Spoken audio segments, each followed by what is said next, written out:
Oh.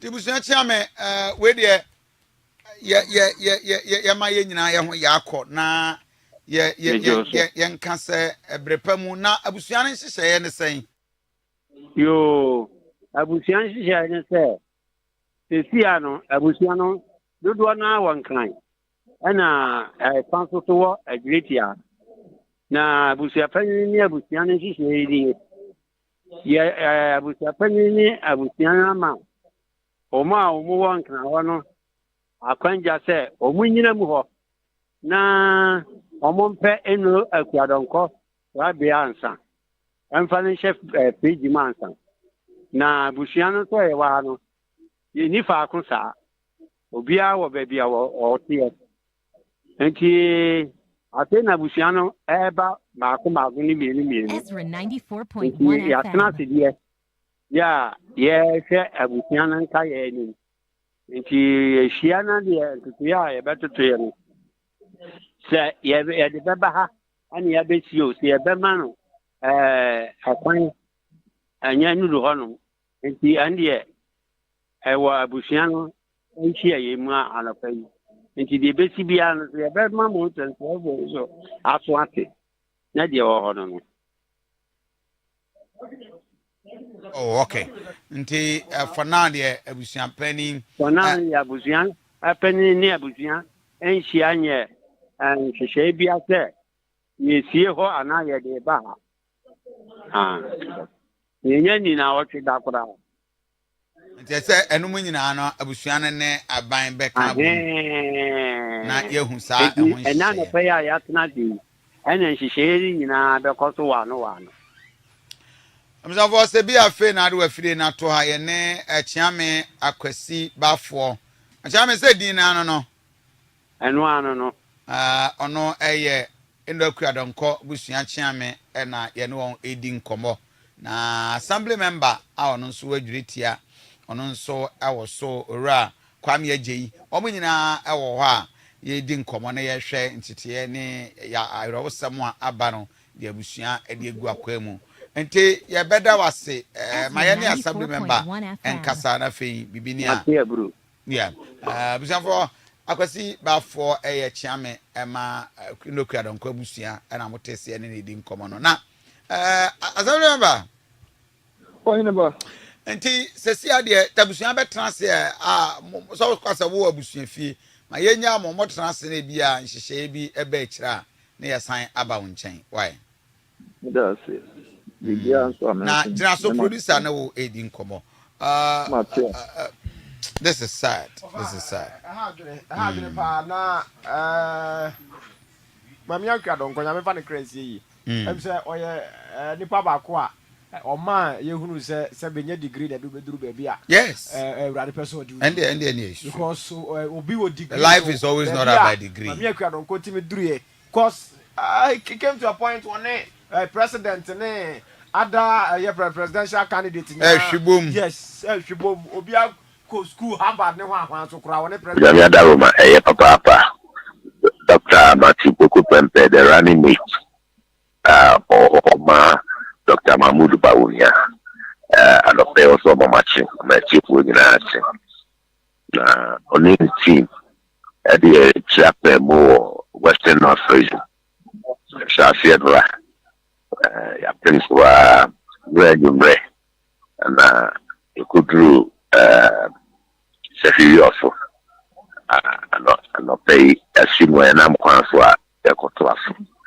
Say a quay, the be able to be on the Ghana for can say, you any can, Sir Dr. Mahmoud Bawumia, or if will be na Abonichi Governor or the Nani, a coto, Dr.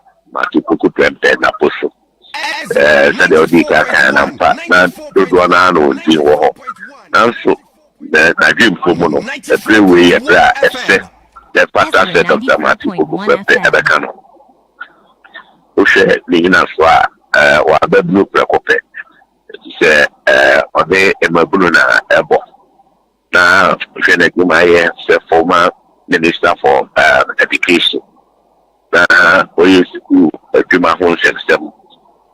na to that go 400 day free SHS share in sa when on fast so about to name oni a teacher for ni a school for any awo for buta hodie and don echi okoye minister for explore you na juma oye no ho enti se ya to sa friend say ono no me kan ye before let's say ya say papa ya to view oye that's something demo abema preocupa this year ipa bible ni say Dr. Amati Poku Pente oye Menchia South NPDA now so do na ni say the fact me ne amayo sim na o sha si free bantama oye bantama ni off Ezra 94.1 she said ni dey to akwemu ye ni grassroots edin kuta ho efa politics and the campaign she said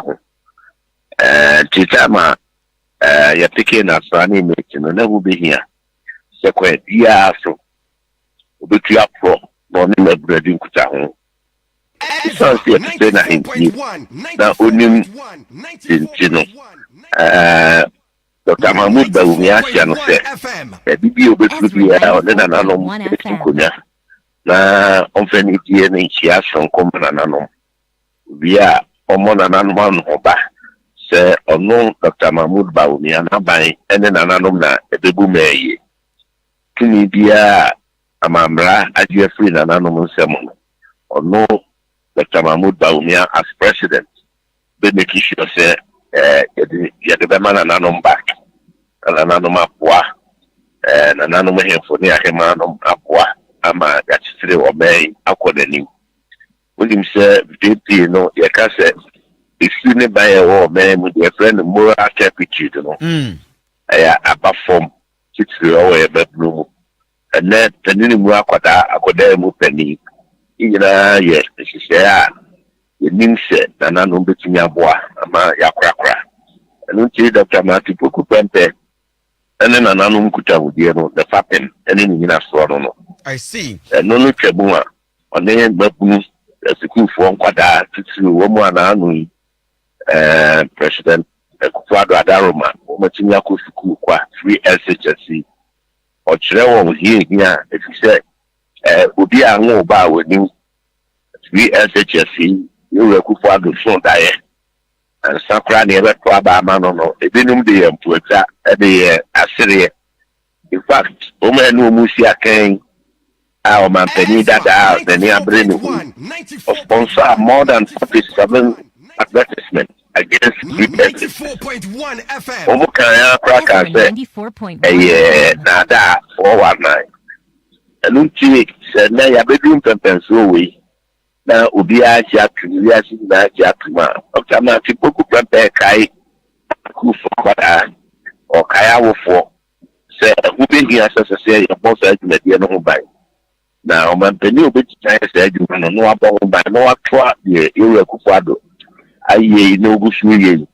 That simple is such every woman, as I said, a year, and 100 Dr. Mahmoud Bawumia, and all can you or some catch that teacher for, and they are necessary for homogen to hear, lesson and teacher training for a minute more. Now, Lemao au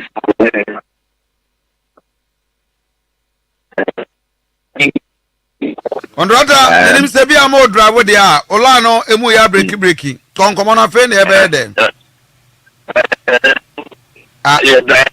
oh okay do quite so quite bia ahoma no po ebi di ka komo and you you are right maminti o and now they make it so and say teacher and nursing allowance for 94.1 or kind kwatano say say afini ye no man penina or no other traffic Ezra one by na echina ebe ha adile aduchi or kai won view say eju bi akwa na 77 previous or that dine obi ho ese se wo abadaye so be a wo afoforo ho do e come bro asemo e ni yanka ye ka oba na kunafo na ya wo agya no kwada ye nu miensa na onim kwanta obetumi afafo amankoda nsusu adiye aban to say new patriotic party ye kan di fo ado di kan the excellency je kofo na ban ne pefo no say awofo awo so kwa ye friend free maternal care the jam ale binum say or the health insurance kwata ye wo be see sabre no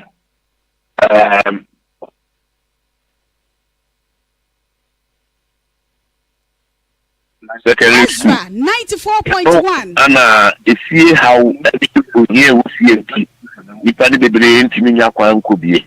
Okay, so Kogovu, doctor, in one of your rounds, what can nursing training allowance? Is it Pantan nursing training school hostel? Ebinum so we jane tomu. Ebinum so nana pokre na pastor and kwala ni room no. What exactly happened? Ezra, so who could be there? 94.1 Pantan Nursing College of Education and a nursing training school. Yes, it na po kakasa homa ejaton kwala no hostel mu ebinum so o kasa kwa na kwala ni room no. Exactly what happened? Na kwala ni room no. Yeah, ebinum say ja eto omu hostel nsumu. These are the two reactions among for Ekeka. I don't know if you have information about that news, sir. No. Pantine. Dr. Matthew Poku Prempe. Ono that's what they to January at school for the say. Yeah. Nursing and teacher training allowance. And maybe by ya or my penny that they had to say. Or Ultram on the idea. If you remember to have a piano club in piano. Okay, one. Okay, now with him this reaction I think okobo allowance so say alawa a delay better than alawa emma cry ye free ho. Then there was this reaction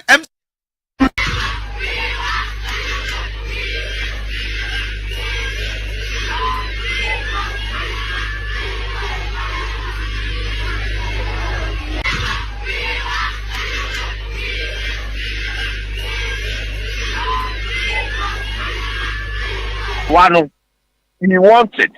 Now, although my pattern said, okay, this is on Tiala, mamu. Yeah, I buy with you with here. Alawa, and be a happy Akamunam, and maybe a Chamukra, the Ahina. Okay, come be a Palawa. And yes, be an hour move. That be France. Now, I don't know or Caddy. Okay. Or Santi. Wow. Now, my friend, the old came in maybe free back. And in social media, I'm calling you a phone with Jana. Oh, sir, you could chow the cacra. Yeah, Omuka Chantina. Yeah, movie pants, yeah. I don't know that is. Anyway, yeah, a Tiani said message in a coffin. Yeah. But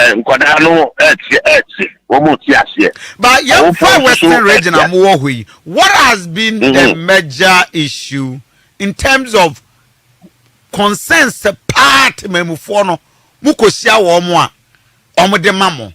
I mean, you are on the ground, you will come say that is different from what happens at other regions and constituency. What are the major issues, sir? Moko from one kasa wudi eche wudi wenihu manfo na ka kire mu ni o ye niema yensa titiri ba ku ye akwan ana ba ku so ye enko mabuna adwuma ye okay ana ku adwuma ya toso na e form a good you no the galam say I know the member so me they tell because you have been there before as a former boss of EPA and they won't come on different. I want to take your professional touch on that. devoid of politics, and I know you will do that for me. But yes, say with Napo Kakra, you are the Galamsey, you know, as a former boss, and he have been expert over this land issue and restoration. But so staying there, no, Ejuma, Aquine. And Kuyajuma na former Goodyear illegal mining issue. Western region and yet that of MPP. A much of NDC more. Minim say mako the session end. But from Asankra Gwa Babesi Bekwai Ekoyoso, they are one of the most terrible roads over there. Obibeka said the road distribution by the MPP moko rounds, no. Have you been fair to yourself as a government? More distributing the year. That can say ane papa. Okay. If you said that the idea I nam sisi yeah. Yeah, free real swat. Yeah, called Abuso. Okay. Conference mu any idea yeah ko. Na Aquine yeah nam swallow. Who say yeah. Demo mi jitu mu se enwie peyo. Ezra. Enwie se de nanka amanfo penu. Na so o de tutu nsie be ni etu etwemu ko. Ani nsie mienu etwemu ko na che se bra ye wo mi de na eye papa. Udim se omaimu akwan yo. Abeye bibia aya ye ko mu ate. Nti aban bi aba obono wumadu yebi na aban we and the president Akufo-Addo waya akwan wo memu cha aban bia waya akwan wo memu cha aban bia Western North dia ye wumi nsa kan won su no on de na emom sani o liberation kan no ye hwehwe bio ye ubeduru ba bi no na ekwan no be kọ n'animu stretch ne be kọ n'animu na so na ebi abedrum finfiri ba bi na eho atutu kakra na sei kufu guso a omoye contractor ewa akwan so a o ba bi a ye di ama contract sense omoye ni nyina omoye di sei ayi yadru kuro bi so the plan nkatie so yeah nkatie na wo hwe free ayi Johnson ba katia so kwa ye nam so say yo ya say ye wu ya ye aka nam so eko enti koko road project ahodo a aben hwe ma ye no nkatia so fo adwo mo chefa papa aye nam so ayeko enti go bi senior Rome Colonial to turn that currency no. The brand ayo. And no see any air can say Western North of what kind of year? What's the Western region? Getting in an area there. And no see a catch man for say more senior Akufo-Addo abaya ye. Say a crime kwa dia moche na monto ho abama Dr. Mahmoud Bawumia na na to aso enko nanim. In fact, I am the one mom. The far query so for a long time. I said here that's why I quarrel. And you one was and I'm so conference is a one time yes, I see. But Roger Abuso in Takando Nihudo. And I said never also. Oh, one entity for no crack and say, yeah, what bread. Until Uncle Jina Home. The one that she's announced when you need more near. No, I soon be asked to come. I appreciate Shafi or Pay, Baby also.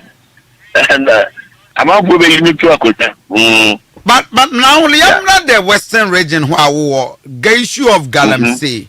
And you're one of the regions who are very much into it. I mean, having been there as EPA boss, what is the best solution dealing with national campaign? Ezra. Mabula Juma no so kakran free ho. Okay. Mabula Juma ye almost share busano. link to illegal mining. Okay. Open say, some credit as a Oma Tiaguma, Omuya segment. Dodona, Yansamoni be titru, say a pay and webiane. Now, acquire on Namswa, Bigimano, and a M1. Luchi Ama Oyuni Abato Ben. And she said, Dr. Mahmoud Baumia said, for Mabula Numayano, it's me to Pony Jina. Tupona was a galamsey business in Omubefrim. Aquacoy, my for Omusi said, a babuao, na a won't so edini, and as a Symbia and the LNK up. Now I say, Kuyajima. Tupona so energy Kuyajima, teach you cocoa piano.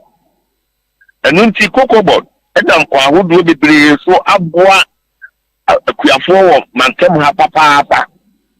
Kuyafo any aje say, cocoa rehabilitation project a cocoa board at the buy. Abwa man in cocoa fu an aba below an aqua, an aba that one at a dano. A pija on SN food.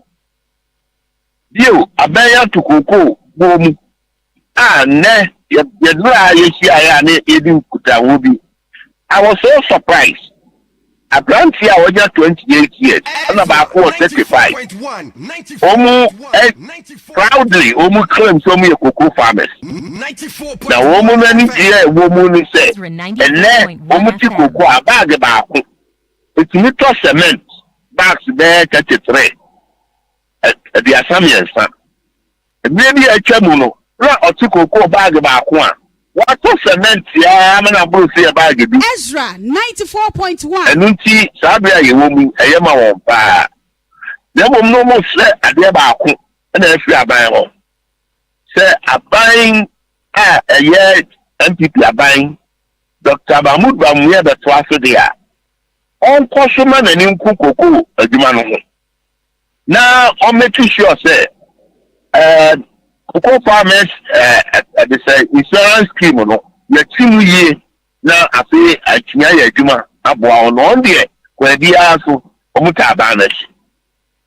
And she no, a Juma, you know, a fun, no. I say, Yamra, Galamsey, no. Exactly. Galamsey, the United say, you two from a good year, Lion to look on Paso. Now, young family are so. They said, Benin is illegal.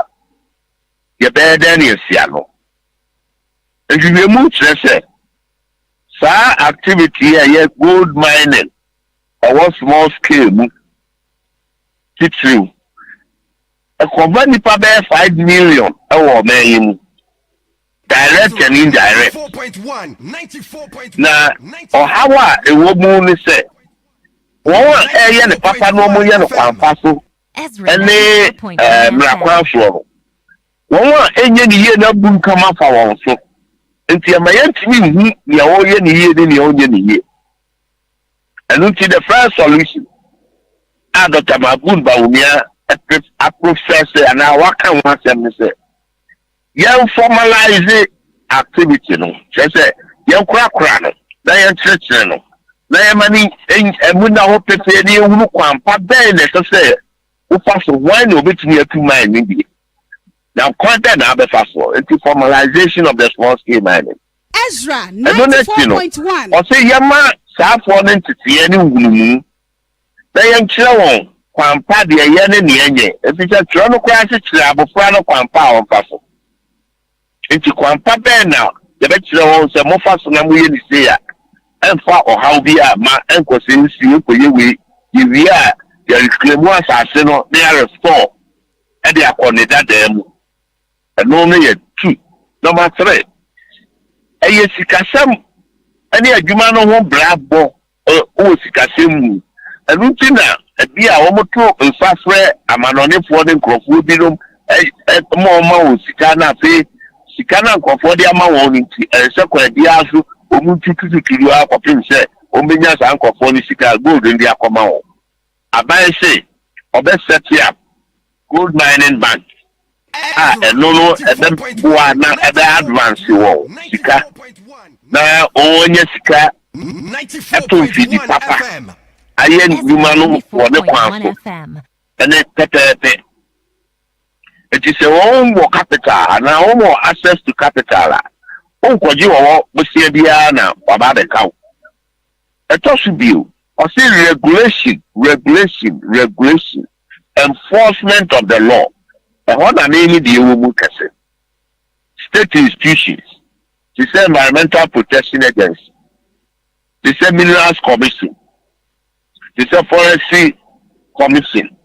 They say Water Resource Commission. Say you McQueen and more primary responsibility. So Obubenga about the above one share. Now Emra won't see no de ma won ye adwuma no. The blame jo esan say national EPA things all the na meka and then under President Akufo-Addo emra EPA di adwuma ya fakyere mu ama mu aye den e parliament be pass and then samra no ba EPA betimi a kyerɛw obi a oye beneficiary oba de bobre hyehyɛ that's environmental offense and a crime. EPA saw offense here. Obetim do agina court. No abo kwadu. EPA needs to me when 94. I say EPA betting anya to me now on one animal school. Related state institutions. They said the state assembly. They said Minerals Commission. Forestry Commission. Argentina want now ama obi atu some good year wo wasa aseso ana obi aya wo ana tumi krata wo de ma woni ano onya adwuma ni ye na wo hwe no ipi betumi asosa adwuma kuopu ejira mu do ejira court afa enforcement Dr. Bawumud Bawumi ase ye court ahodo any police adwuma ahodo a wo mu no na bebo ama ya enforce law no the best one thing na ya dedicated court won dey adwuma mbe ya court na adwuma ni say won a eye bonofusam de atia oba de bobre titiri godu ayetunu basa na yaye ade a waka eye ni kapa ya ka ho asema ka waji atumo de be ya adwuma ni say ye wa adwuma ku obi ye fra no Ghana Survey Authority. So, geological survey authority. Yeah. One the new one in dia who say, aha, and on Yankopon di from a good idea hinta. Aha, if you if you are. Dr. Mahmoud Bawumi say, or be show on ding, no one ma won sika. Omo akadia na Ghana he nyina baby a gold wa yesusu se bi wono ya ma puni nyina nti yebenya dedicated mining areas nti se kofi ekon do se okotu from agudie no okopɛ kraka obekɔ no na ye ɛda ho no se aha de ubenya bi ho ba bi a wo so wo de open no ubenya bi de mo dudu se na benya no ho aha so de unya bi kura nti aho aha pokwa ubenya dudu na nti all this information will be available for prospecting yaya dada and exploration. It is we are potential investor. Kwadi am nam so ayi kobi kwadi am nam so cement in the ayo cement I have to say then cement person kobi kwadi yesu ha cement concrete road ana a concrete road na ba na twaso na kota na twaso yeah we be okay what the picture for me me ba no ba ma menya we I don't know omo ya no brebe na nie ayamu no I see then tomato is to Plateau Fua Coco Road now we are moving say jai na ya nam so yo yeah di anyere mu nso aro amma ya we no kura de wo se me ne kura ba popo ti wo gu 94.1 usi di anyere mu aro amma ya we pa ati e wo go bi but me ba on the issue of this galamsey policy ne line up how they are benyine obi bi say yentra ho na yenwunwie ansa na maba be hyehyɛ because these are juicy policies. Why are we not able to implement some of them now? I so devastate the environment. Yeah, implementation development, you know, implementation, you know, follow and I follow a gradual process as you see. So, minerals commissions is here. One permit and no more licenses as so omuya from a good year. Minerals commission and EPA. My task force, I could review now on the ground. Na no na chinu, review we are the winner, all your ponene, on your papa, the kutakata, the kutakata. So it's ongoing. On my penny, say, as far as one cop. Now, Edisa Gimani, young cock clamp on down.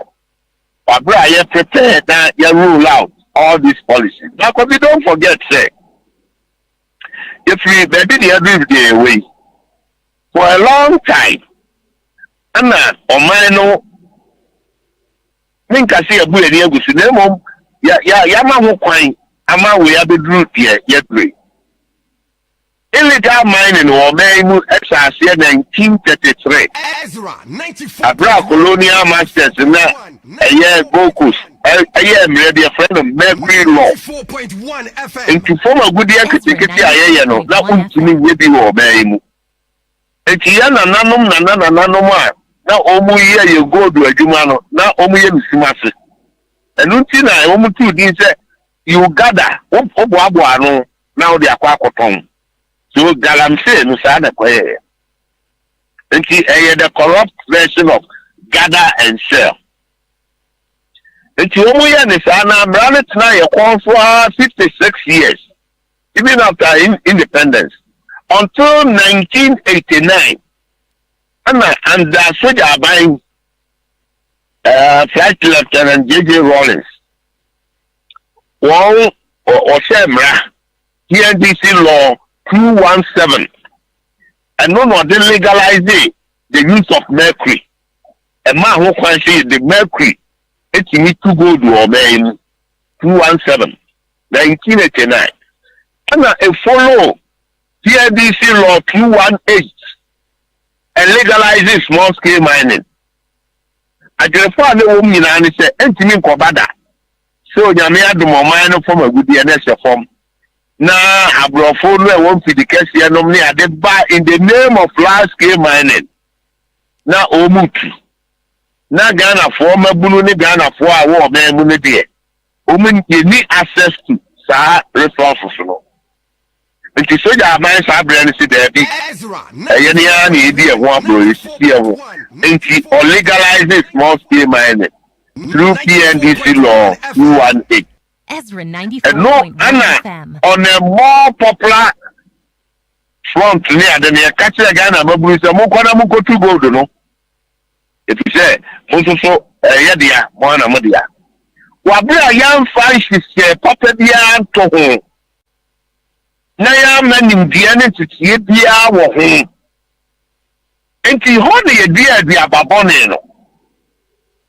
And then you know, 53 a dear 53 now. Any achieving and the illegal mining activities. Yeah, Tessa, and a number quite Rasoma who quite ever quite this. If he said, I had the Papa PNDC law 217 legalizing the use of mercury. And he said, Yes, the mercury, the mayor to myself. The question now the first law say, won't mean yet, we won't mean ya. Now with knowledge here. I see. You can't small scale mining, 218. Any subsequent laws are the debates for small scale mining activities or men. Yeah, regulatory mechanism there that you say we any say any say we any say any say. It is over ETA memoir. They were ready from the LI 1652 of 1999. Local Revolution 27. A cassette. So we are mining now. As a cell, pursue what we call reclamation bond. 94.1 FM. Reclamation bond, the next letter. What is the caddy about the two? Sicano, a better bank. What do you call within the room and I eat you sitting in the room? Oh, yeah, you many now what the institution now says so crack now we the and why, yeah. That's cannot abandon a saposo. Now abandon a sciences here. Until I'm so much small scale miners, and mining companies, only do and run so papa. All you know, crack, and if you say, only you say, she can be the one, or any sir, a buying sabaton. After 25 years, your price, I'm run empty, small scale. Sector letter until say they call officers EPA executive director and I'm a chain minister so Dr. Wokwe free minister Sabre and Unchi Oshe say Kwediasu as I say this Amrano Ayajuma. Yeah, stakeholder engagement with small scale miners association. Yeah, engagement with traditional authorities. That's it.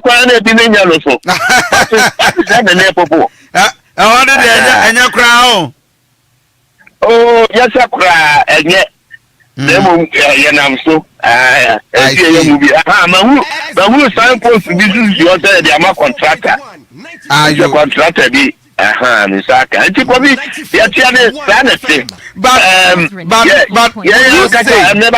never your friend of institutional failure. Yes. And to correct institutional failures, you know. And then 9 day agreement. As a senior campaign advisor, the man put you be a can say about way the political will, so they be fighting LMC. All because on one call for a deep neck, and I'm here do baby a do. About political will. Yes. And we say on one day, then call for no con any woman saying any shame our way into where yet to me or the back consagalem say fight no. And I'm here to baby a dream. And maybe a chamuna now by no. And this ya by now omuka say omutimi kungalam say no. Now omutimi so anu omutimi maybe omuma omusa no. O ka za bre no. Oh, that you kai, and Mekai pa. Omuka openly. Sabre na buying crop for and a woman to galam say na. Could be many person sound nkobodi you free on your cat a Ghana for. If at many one people abem. Obi so or NDC abem. Yeah. Obi so crowd CPP. But ye Ghana for and sign your political party members. Yeah. Ezra 94. Principal ye Ghana for. Ana obia or your former good idea or two former good idea. Also, who is also a businessman or businesswoman, or an investor, or an entrepreneur, or investor. Or this is a now when you're in fast one, I put one friend here, and that's here. Exactly. Now, dear, you know 1 year said the about the dream. And the moment I said, Ghana for the year, and I buy empty one and more could send me a maybe a chair, not Ghana for year, now buy all say, okay, or young will be any year. Some person could be a I want to assume, sir, on the principle, yes, or do one I Ghana for, and we have engaged. And you engaged the yes. Exactly. And I do more. And the reactions, applause, and everything. Dr. Matthew Opoku Prempe there were 42 days to Ghana's election. Are you convinced, sir, on 7th December, Ghana for better about MPP there? Kobi, oh, sir, I will clarify about it. Yes. Onyame afa more foul. Dabi. Oh, that's what I now. Oh, more cleric. No, Reverend. okay. I'm seeing you know, chair me, your call Brazil. I could eat to Mama or mine. Could be not yet of who. Now, so no friend in your mind. Okay. What was that who said, then China, Sabi, Onyame Afro. A few weeks, 2024 about you. Onyame Afro said the prepare. Nyame bo asam December nkunumbie de ba. Why do you anymore me dey aseda komanya? I see. Enti Matthew Pogu prepare. Na share ye eni ne chi, ye ni jakwan se. Onyame a otimi ade nyina ye. Na ye de ye wure ahye ne mu. Ye ne Ghana fo adi nkuta ho. Ya jia tun se ewiase aye dina ba bi aka o man.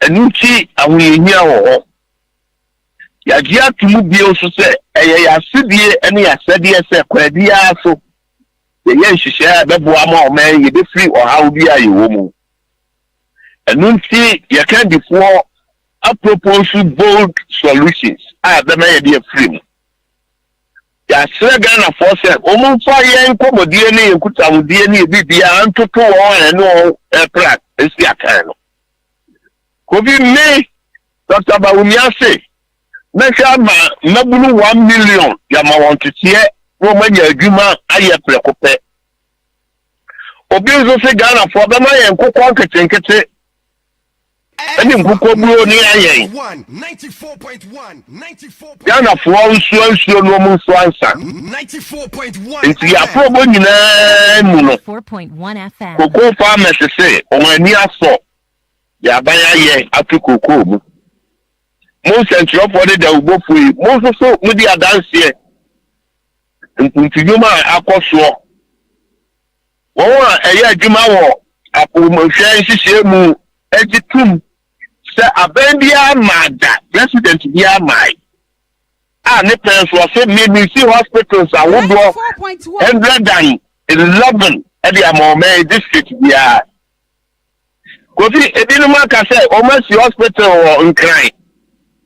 O ka pe no mu do mu sa kire University of Ghana Medical Center. No mu do mu sa kire Bank of Ghana Hospital. Ba obi ani say Bank of Ghana sika krabia. Won si won be si hospital da ka de wo. University of Ghana Ekoji loan no abesi hospital o wojina so no so granted obi aban mu na san hise ne bai nti oje fa ni achiye na mo Kofi Akufo-Addo one ba wumi ase Ghana nyankran ko a oton akontomra be bia me ne nam nkatia so Ezra 94.1 Benchama enso kan I very beautiful. You know what? Omo fa wa be ofiri ba. So ya adwuma ni a okoya adwuma se bia. Rebe Kofi Asante okofa report wo boko ana se wo kɔ hene omo fa ho. Hey, Dia tutuo ni sa kunkum sa. Join us on Facebook page. Say who are any information from Boko, exclusive. And one say was send it 0531 455 105. Hi Ezra TV, Ezra 94.1 official. Within the Adrian about Kofi Asante, but from Reverend Kofi Asante, Richard Kumodo, a fraud and security consultant. He's one of the most experienced security consultant in this country. Oneni Edi Boko Nkomoyechi. All these years since inception I buy. My senior brother, my brother in the ministry. Good morning. Morning. Now, mete won kanche. Bajo meja.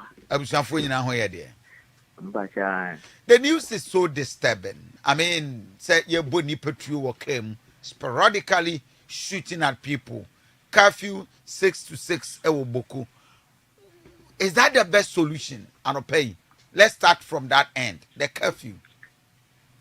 No, because curfew is short-term Ezra, measure 94.1. to make sure the security structure break it down. It means you see curfew to ensure that the state mobilizes itself Ezra and address 94.1 issues FM. that related to the security breakup. And to Bekaya, yeah, you see curfew for so long at so many places on so many occasions by a non resource. And to your bumpy say, waiting there, Omamudi curfew nearby and Ombayan, so now within the short time, the typical results they are looking for in terms of security lapses and security breakdown. Other than that, an additional burden of economic difficulties for the people of Boko or unanswered affected Ezra, areas. 94.1. Now, Yamra the issue, this Boko issue, as we speak, Adena yentiminya lasting solution to it. Give us the background. You say a deal with two tribal chieftaincy issue near Ninemwa, but will be afraid from where you sit as an expert. Okay, and you don't say Ghana has 94.1. chieftaincy to democracy. A critical problem, and almost everywhere in Ghana, you will grow the brave or almost chieftaincy issues, and in some other communities, no more two chiefs. By your desire, I don't know. They don't go shooting themselves Ezra, and killing themselves 94.1. in those communities where there are chieftaincy issues, and in some places where they even have two chiefs or behind themselves, who way the whole right inside. This is chief 1, this is chief 2. Number 3, Ezra in the wisdom 94.1 of our FM. elders, we establish a House of Chiefs. House of Chiefs no we establish no national, regional, so that every region be able one in House of Chiefs, knowing who becomes a chief, Ezra, how chiefs 94.1. are installed, and what their traditions are. Unfortunate situation, any say politicians the omuhun inside, and a politician decided who is a chief, who is not a chief, who can be a chief, who cannot be a chief. And I created so many unnecessary chiefs all over the place. And then almost everywhere you are, it is not just the usual thing of our people fighting over chief, but you have so many people who have no business of becoming a chief, who are all claiming to be chiefs because they have political power. And that is why it's creating this problem. Boko DNA is peculiar, but Usha is the same thing. And he ran forward. There was a judgment from Supreme Court. I'm for say and conclusive, but yanya any other counter Ezra, judgment in 94.1. contrary to the every Supreme Court by no. Yes, that judgment na President Dry and establish military and police barracks in Boko to ensure that they enjoy peace. Bina Yakoda sorry na Ebimu went and established another chief. And a cover problem by the government helicopter all over the place. And a question I decided say government, when they were going to install this chief, were you sleeping? And where were your helicopters? But politicians from government got involved. Front back. This is where we are. The armed robbery case that came in Boko recently, you will go and investigate it, you will realize that one other side that feels that their people have been bastardized, that also thought the people in the car are the other tribe, and they went for reprisal attacks, knowing say armed robbery come over her, and nobody share armed robbery. And that is where we are. The other question over besides say, these boys shooting these guns, the type of guns they are shooting, and how much is their salary to be able to get this kind of guns? Ezra, It is politicians 94.1. who went behind it and give them the guns. You live in a country where it is politicians, politicians who get the best part of the meat. And then politicians who marry the beautiful women and the handsome men in society. Government as I say, politicians who get it, politicians who have businesses, politicians who who does what they want. Politicians have done recruitment agencies into the security agency. That is where we are, Mina. And this is the background and the root cause and some of the immediate triggers that lead to where we are in this Boko case. Now, you were less than 3 months to Ghana's election. These escalations are ongoing. About 41 days to election. Escalations iguswa ekoso. The danger in respect to election or that part of the country. Okay, and so there are two things. No, I mean, her statement I have not verified to see whether it's true or not. But if it is true, then I'm not for to say Ezra, you better declare state of emergency or Boko so that there will be no elections at Boko. A likely possibility because a conflict didn't cause, so nobody want to go into that area, so they will suspend their election. That will have impact or less impact on the generality of the whole national elections. And the other aspect is that because the people of Boko, and families all over the country, whatever trigger there could happen at any other place, and they are one of the major threats. Other than that, open on security by security there, yes, we can say Boko worst scenario, there will be no election at Boko and there will be election in all other parts of Ghana. Now, you read the scenes of shooting in cars. I mean, moving vehicles, all government businesses coming into a halt. Ezra, to what extent will it escalate to that level? And the security for also, and in respect to these happenings. I'm hearing security force on my breath. A natural phenomenon. So once you keep them at a particular place for so long, tiredness will set in and fatigue will set in. I have been calling for a new approach and a new methodology, but nobody is listening. Then again, National Security Minister said we spend about 10 million Ghana cedis weekly or monthly.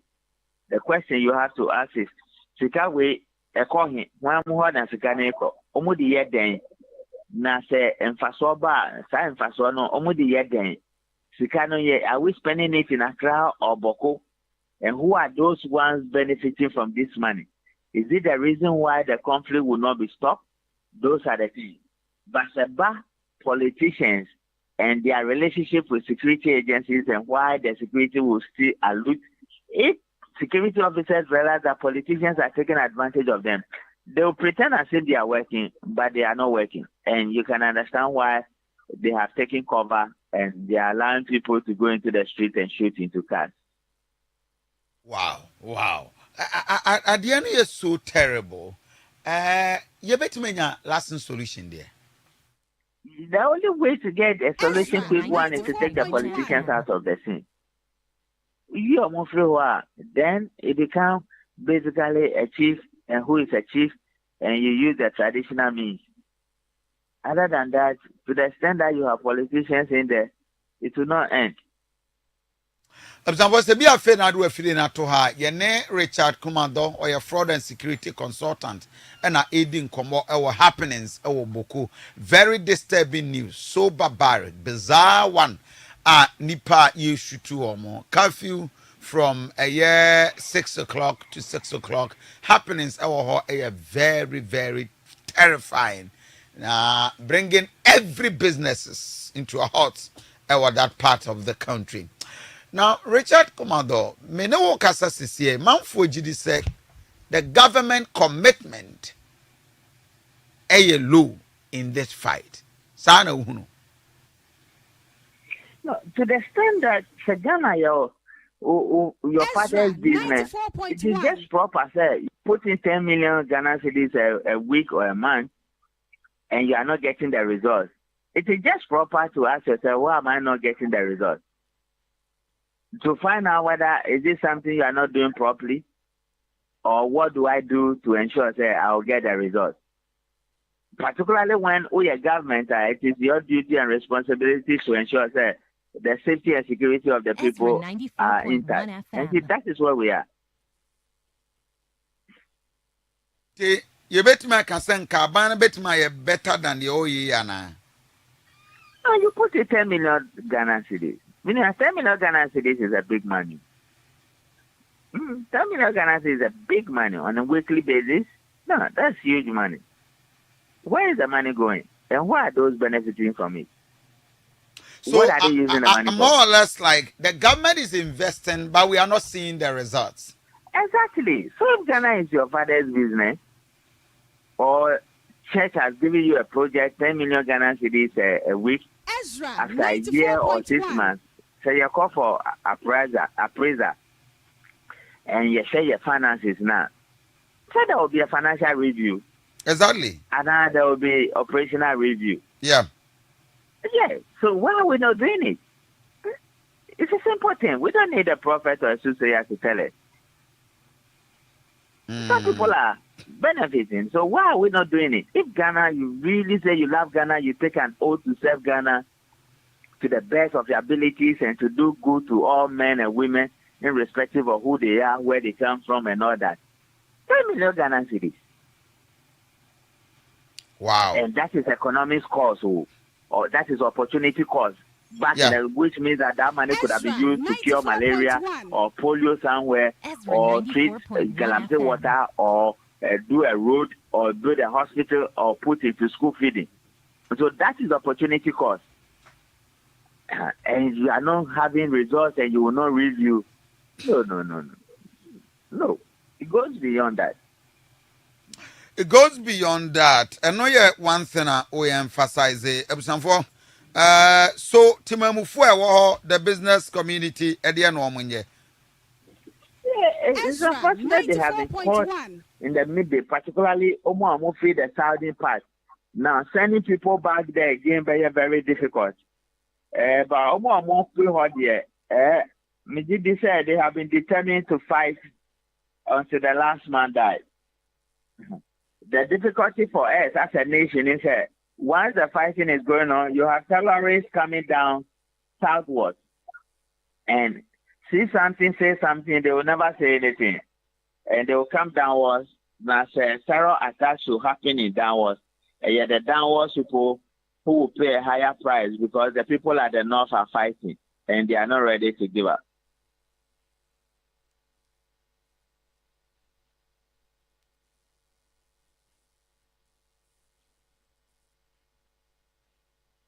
Thank you. God bless. Ezra, yes, fraud and security consultant Asantini with from Adrianaba Kofi Asantini. Enes, akosa mame watch mo akwaba Emra Ezra TV Ezra Radio. Bibi abako de. We just say Reverend. Na abusanfo nyina ehwo ye.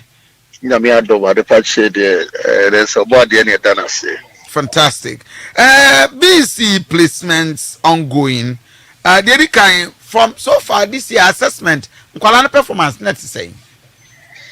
Well, but that's opportunity at the amount of the cases so now the chance so if we education minister Dr. say the some of BBA what did here and all what we do.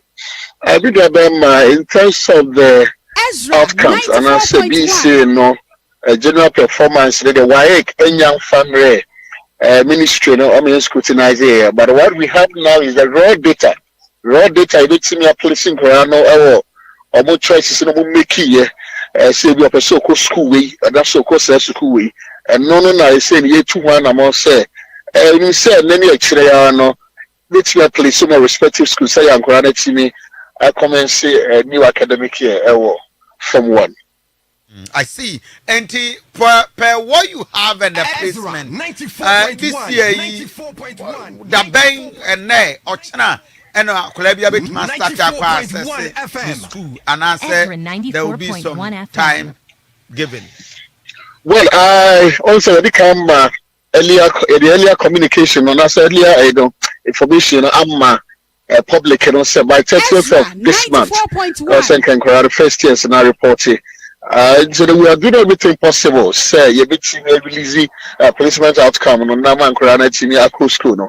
Ahead of placement the prospectus somebody say we have what to call the harmonized prospectus and you can do about say our phone and there are certain basic things now we expect sa krana or from 1 no your ban as a bearman obenya sa akadie ni nyina na watimi di akọ. Until we do whatever conquer and for first, I feel the Quacker trunk and troubles, and I feel the Quacker socks and I said belt.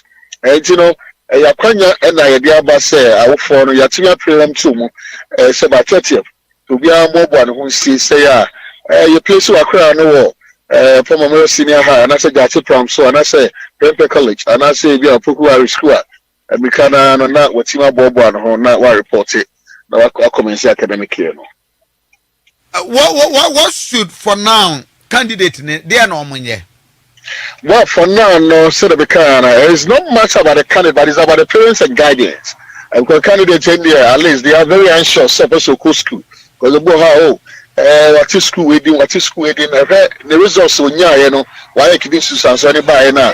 Obviously, we're better on the return of school we, you know, anymore. Now, say no, the about class are unique. I introduced this year, no, so maybe a trouble, no, and Sana, over her say, do to school, and I said, to school, so cut off scratch card.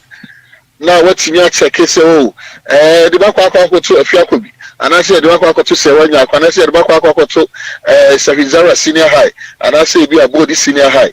And no, what's I keep 5 times. Now, be no exhausting, and that's opportunity there, no exhausting. But this time around, you saw considering in AFRIFA because we came to a realization, it's a sad day, no man crying, but be done in your and check your placements outcome. And sometimes we have about 3 weeks into the placement in the year release, you know. No, could 50,000. No, to me, Uncle check it. It's who say, I know consider a barrier. And to me, my phone and the guardians do be nano, so and to me, Quenya and Conco verify some. But you perceive school, and I say perceive school, and then could 2-1 among them conquer registration. It's a no, a few in a unique year, say they are bound border. Your year free hope. Say your own concourse, 1 city, and after the 5 cities. I remember last year it was 7 or 8 cities or so. Concourse, visa. But once who index number no your website, you know, OKATAKYIE, and that's be now affiliate all the necessary details, you know. Now we sample your place you school we and that's a technical or senior high or senior high technical vocational school. And the battle placement, you know, Mama almost 30 at some report, you know, placement in the bad day. 94.1. Yeah, sure, many excellent a bit me about. Consultants, we are working 24/7 to ensure. It's a good time why I can find months back. Now, God Education Service and native 7 the timetable and as academic calendar in an ABBA. But I say why I keep following a delay in terms of release of bulk data and the CSSPS. I'm almost a young way. Wow. And you are assuring parents, Safi, the challenges of Winya, be away, call, and ye, call, bra, now we so you are going to solve that problems for us. Well, every year, consecutively, no, we have 2021. We have going to be placing automatic placement. Everybody are placing in school, you know, and we're hovering around 69%. 2022, you improve 70 plus. So every year, you improve this year at least. It's about 95% now. You bet you place automatically, and that will be good. Because certain information we provide, you know, because a garbage in, garbage out. And no 90 me and place automatically. And you know, we also because special school. You know, you're a foreign student, you're a re-entry student. It's a lot of categories. And then I say, and different routes. And I say, I can't with senior high schools, you know. I had to start for or say, Iketa for women, I say, also when you're no more benefits from the free SHS policy. The issue of this technical TVET placement, and also I want some to say, are we doing all together? And I said, Ezra, and also the TVET this senior high school, you're working in simultaneously. Say, I've been to a man crying in a cruise school album. I say, yeah, 50 years, and all this one in an hearing in album. Say, open so cool school, open so called KTI, and I say, yeah, quite a methodist. Technical vocational school. When you know, open so command cells and also no. The masters, you know, the government absorb a lot of schools. Okay, Asante Bequire about 3 or 4 schools are. Or when you know, schools when you are coming on stream. So that when you be out to my inquiry, no, we expect to say almost by inch that because percentage every year. Yinya numbers will increase with Tibet at the expense of grammar schools. No, as that first to some investments in about a year with Tibet and technical education training schools. No, is getting the relevant dividends are good for the country because you have some humanity and can't be banana. So no, I will say give you credence, special attention to technical vocational education training. Vanessa Costa, Deputy PRO for Ministry of Education. You didn't come about placement at a Wabontain. Akwalabi, as we speak, and out of pay a percent or Sunny school or what you or any opportunity so bit my. Well, a depending grade, and I say, I get many part of obtaining, you know. I be no, I get 6. And I said there are 8 ones, and now I get 22. And to the school of fire, you know, I be a so-called grammar school. I say, you know, now for me, I say, at least education officer that be also vocational, technical vocational. So I know quite know. And so it drew why you all the regional centers, you know, across the country in terms of education directories, you know, you make creative centers for.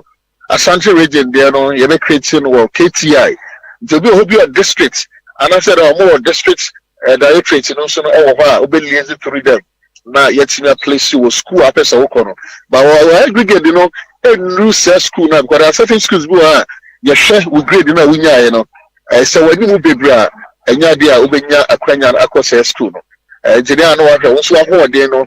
I get and no negative influence as to say Uko school and I say Uko school. I see. That is very interesting there. But on the issue of the prospectus, the ambitious is here. More or less, this happens to be the generic one. Hard body suitcase or trunk, chalkboards, or the other side check. A checked dress where applicable. Zia Akolana. Yenyan who school cry or con better than what me who say minto we and I'm into we. Oh, Reverend, also Eba say Obi Cobody now, sir. Trunk in there, and this also your fabrically for trunk. And you or for my university have for trunk, and I said troubles, and then more like a universal thing. But a bus check now, what can I say? School will be our school specifics. So, yeah, you say green check. I had a yellow, I had red, I had check and yes.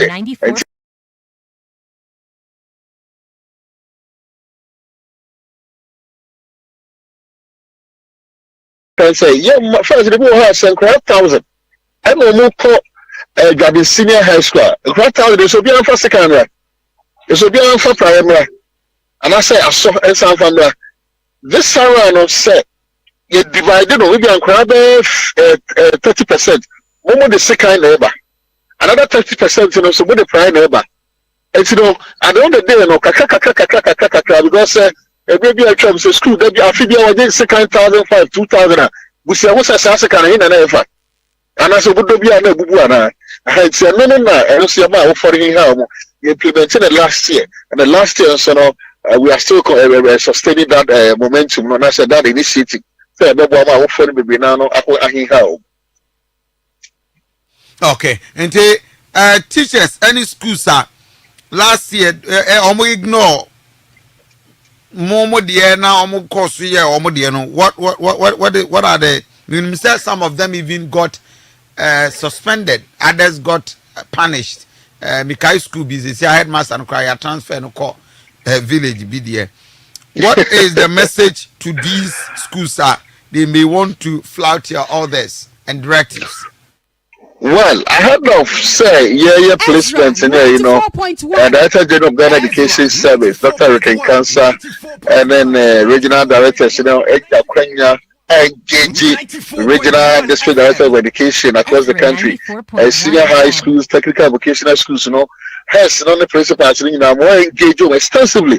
As to Adnamo also, which will say, I'm between my ama your more friend or mobile first year, no. I want to have when I'm at the beginning new academic year, no. And you know, and I will engage you extensively. So the women the pros and cons, and all the punishments are so be follow of the law. And I said the rules and regulations now, and the consequences that await that person. It's in I believe, sir, they'll comply with the directive now, gather education service, TVET service, no more. This architect who you say more be concord to ascend him.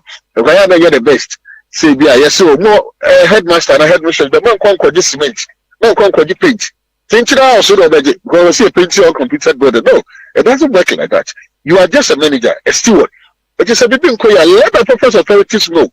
Say be one reason the other no we say see you mean to be found and go say. I mean yeah CSSPS na and I have Ghana education service to what service. Yeah, but I showing probably 1,000 say I do move bus school with daddy. Hence, now kasa you know what kind of movement declare vacancies. So vacancy when I'm wrong. Ebi a man method a man say a man must say na metimi afa. Double prison of Arabia nya adequate you know say na metimi afa. Now the saw why you know no based on that. And you been kwaya na ebe go school hono. Eti for say bia o ya kwa complete dormitory and say ya kwa complete any there. It's not here nor there. Untimi fa just declare the vacancies available. Now banning police crowd no Ezra. 94.1 FM. Mama now I say and as a question bibini ebe santo Saudi Afro. We are more than grateful and I pay our Ezra TV Ezra Radio. Thank you. Thank you. Aurora Kosa, a deputy PRO for Ghana Education Service. And then for video I will show some of the last year process. Now, my mom for prospectors and into some I mean share some of the issues. So Mike, offer the prospectors and Kwalano the registration. But we are parents now with here. Obano and the placement in your mind. Placement no resource number. Result number. But placement no more say every concern I will be at 0531455105. Yeah. 053145. Traffic bia baby amedu bia obi timi gina. No I hear say oh masa yeta mo chipa what? Fear delegates. No. Any most require. Baby. Hwe obi tin private care. Ohu wa gina wa ma highlight yeta mo chi. Obi ti trot room. Ohu wo hwe onim sa na wa hwe onim si no ayi si. Obi susu ti taxi. Wonsu hu wa no ayi si. When you about delegate matter, no, we say about the general elections. Yeah. Now people are looking at it from the point of view, say, it is uncle for me, you are so much, there be a use of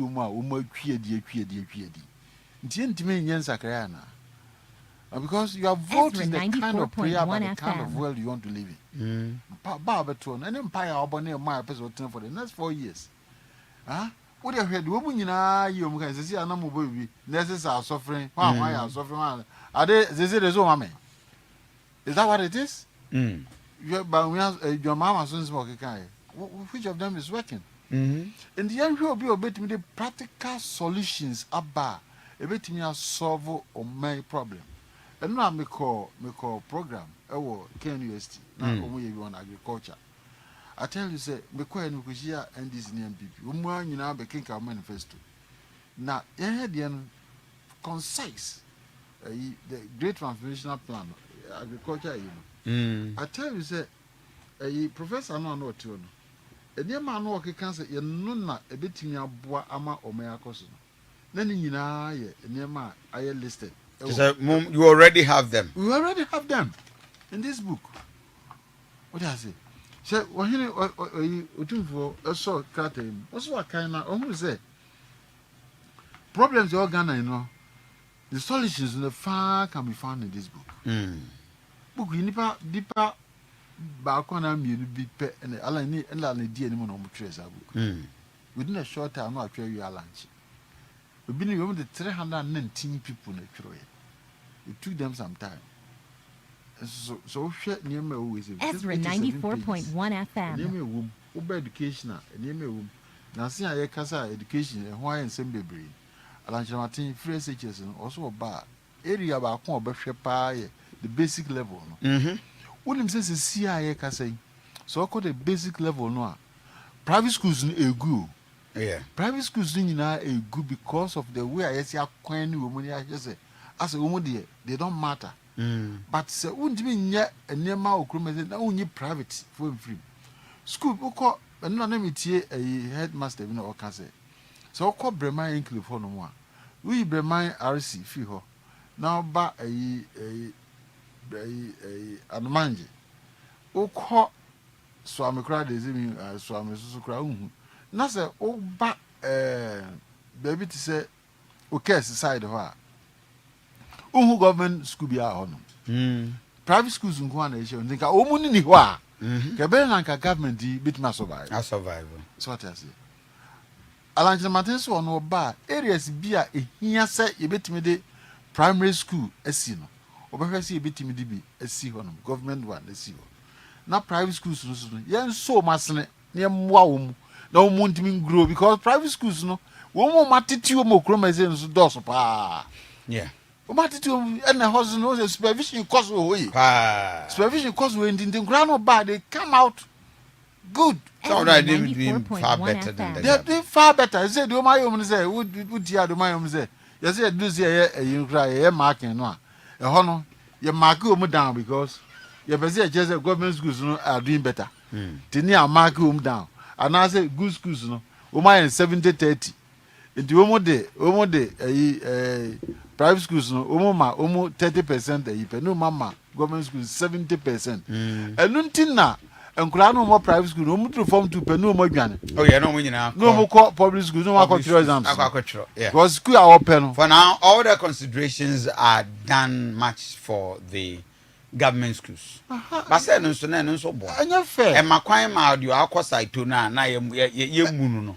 Anya nkura ya na akwa building no ma ba yi. Enti nkura de na ade hya nkura ntrim. What the try as I show mu team. But on the other hand, what I also think is good also is that the impression say will be anko private school on the only school papa because sabi ye became a victim. Yani I call DNA Omokoro community development any ade ade nyina no. Yen prempa nkobi.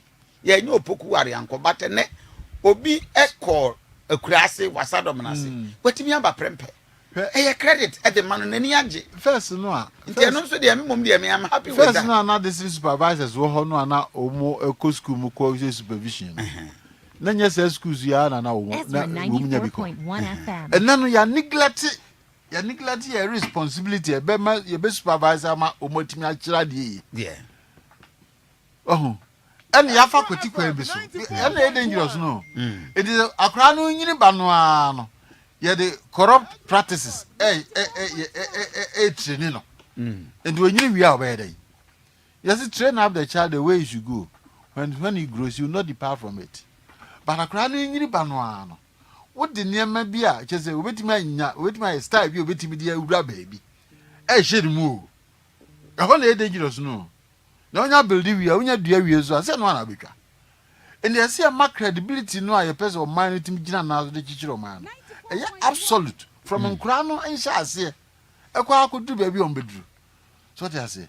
Now, Crown choirs, they would do had any guy. Now, Faha, now for Faha, and I bet me a Faha. I don't hear true. The name of the show Mutino.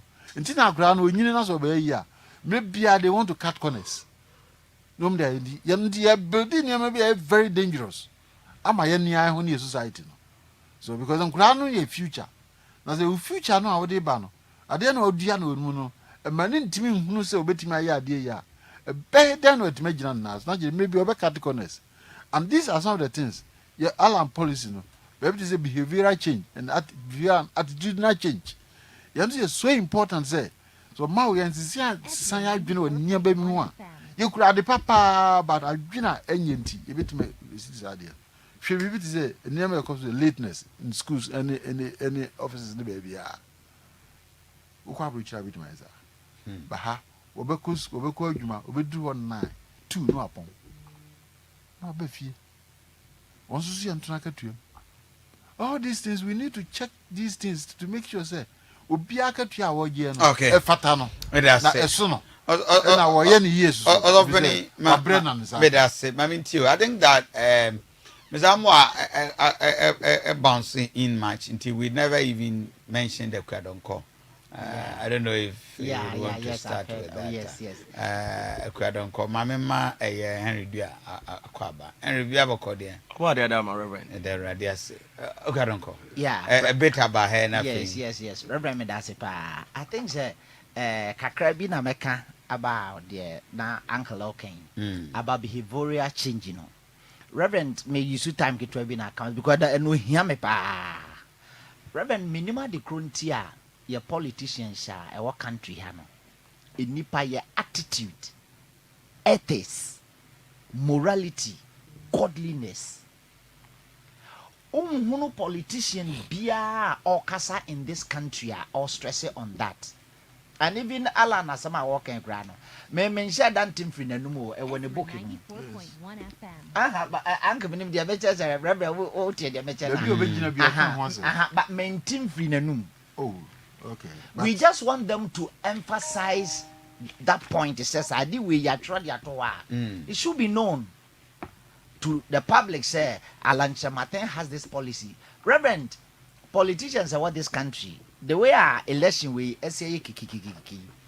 Sir, politician be a make your friends and a mantra back on say.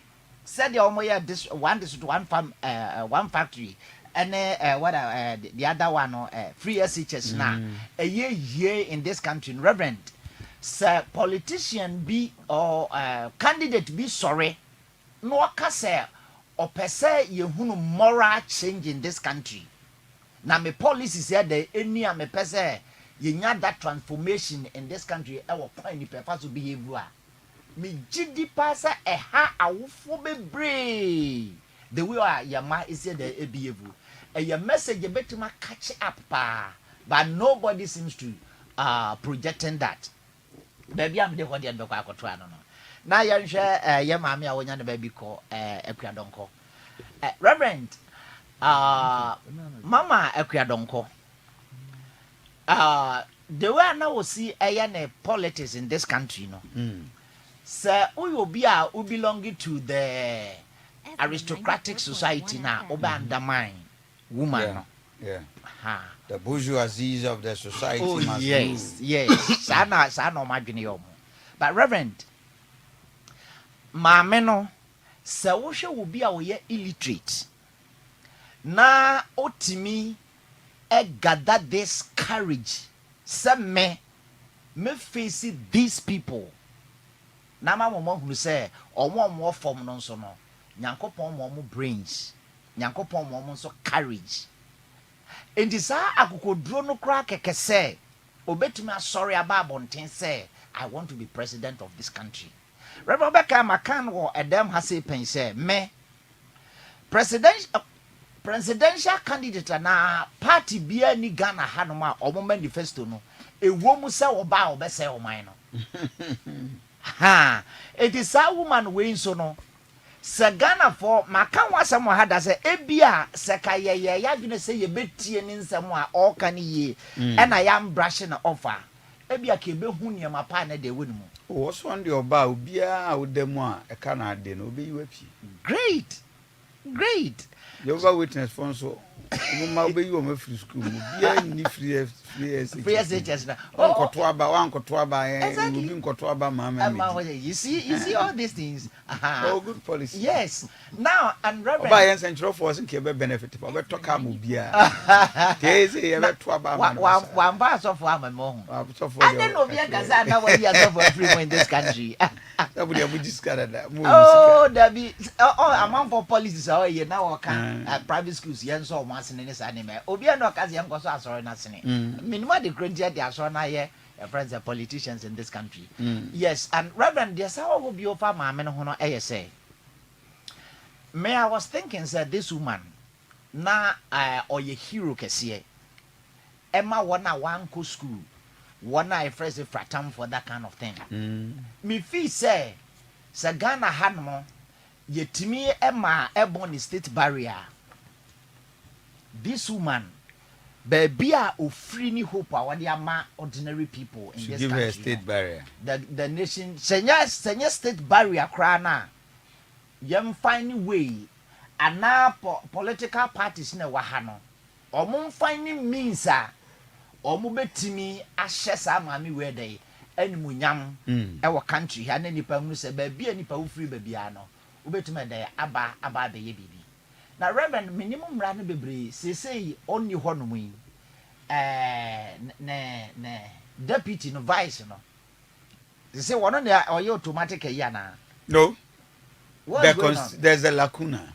The constitution does not state. Okay. Says a presidential candidate if you want a running mate should take over. Okay. But I've read Article 60, Article 62, Article 63. Okay. I talk about the president, the vice president, the position, and some allies and others. Okay. There's no provision in the constitution that defines it. Okay. When a presidential candidate call na ofrima. Now I'm printing what I know is that for now sanka omonye nwie ya come balloting no for. Oh, okay. But for now the balloting is done. Ballot papers are printed. So they will go ahead. Okay. Okay. Are you okay? Okay. Oh, with the same the position that's now. Okay. Okay. It's what about what winning? The running mate possibly. Okay. Good look at that. Okay. And you know, I think that my men Ghana for Yamanamo and on the other hand, the party no say party and a present a sponsor candidate. So the party reserve the right to elect somebody as their running as their presidential candidate to take over the position. No? Okay. So let's say, for instance, if NDC, MPP, any of the political parties are the party will have to go to the polls and elect somebody and replace until or better that's what that's indeed that person no and Obabe take you over possibly their position. But the only challenge is now that the ballot papers are printed. Yes. Yes. You call elected for fra. Yeah. You have to change. So these are the things that we need to interrogate with constitutional this thing. I don't know. Abroso.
Ezra 94.1 FM. And of course, Ezra TV. We'll be joining on Facebook. Ezra 94.1 official. Facebook, Ezra 94.1 official. Ezra 94.1. And then Adriana Bakofia Santi in also on Facebook. Meeting Eddie Semai Canopay. Voice note 0531455105. But I Enra. In fact, Adia BSC. Now, I think, sir, if we are Joanne Banwano, you said that Emma, your TF1, I have 4 good news. Almost every morning, we come with a very sad news. Almost every morning, we come with sad news. Now, in fact, the way Enra, me who this story, we say, why? I then I was say BBC. Very serious. And I want you to know, I said, the past sorry, I can't mark, can't bush you for my men on your quaba. Na, I'm on for Taka.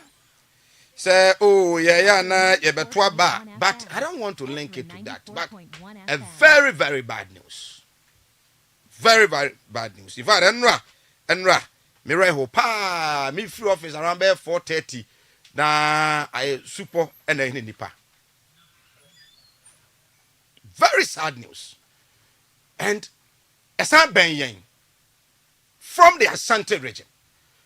Mo hold on with the video, mama. Mo hold on. But what will share no bra? Facebook Ezra 94.1 official. Ezra 94.1 official. And I feel Diana Bakufia Santi Inin on Facebook. Oba, ola kinu say now the comment at all. E bekin kan e the amount. Amabeba na ya technology omwa mo share on Facebook and pay. Obia or Facebook bia no.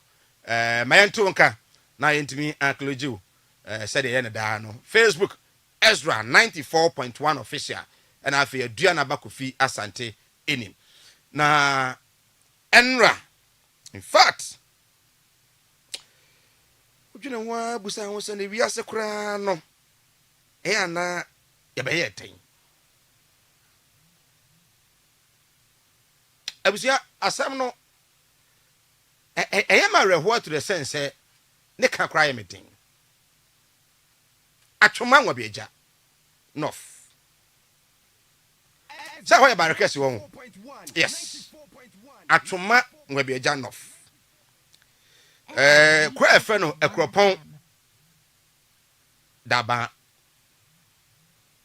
enipa makomako enum in a private car a omotimu na nipa nyina atimi akwakoto ensuo mu ama nipa num one family I believe so nyina wu afa mama me videos no nation wadaroma mama me the videos no untimi nhwa mesrew emma Ezra enti ensuo ni ama wen ensuo no eni enti wei eye a river mo se river dan o abe dam no na a private car akoto dam num enipa num so look at it I don't know nti kwala na on the car no na ase adane nti anim no driver ne side wo nyina na awura nsuo no no aha so this is it ti akwala no mo twe no no the way akwala I think we akwala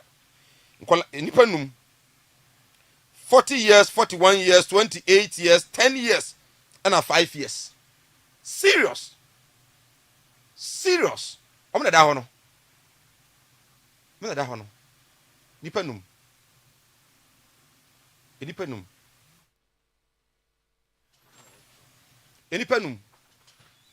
very very serious very serious in fact me enra nwumra me hu we say super hinimia ma me de kodai bra Facebook Aduana Bakofia Santieni Ezra 94.1 official Ezra 94.1 official nipa num in one private car on famro so kwa private car fa num e kire mi ensa enimu mienu enum a nice private car koto nsurum no oba no mo twene sa no no mo twene sa na ma hwe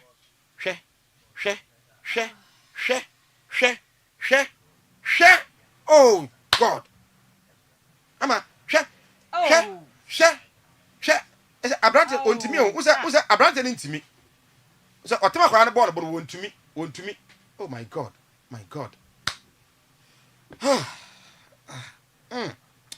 abusia adena no hye Facebook Ezra 94.1 official and afa aduana ba Kofi Asante Enin on Facebook odebra YouTube nso aduana ba Kofi Asante Enin and afa Ezra 94.1 FM one way TV ne there. This is what happened yesterday Enreya ewo atuma nwabiaja north ekropon daba eho ena we esi enipa akwa enum ena omoka angutim no akoto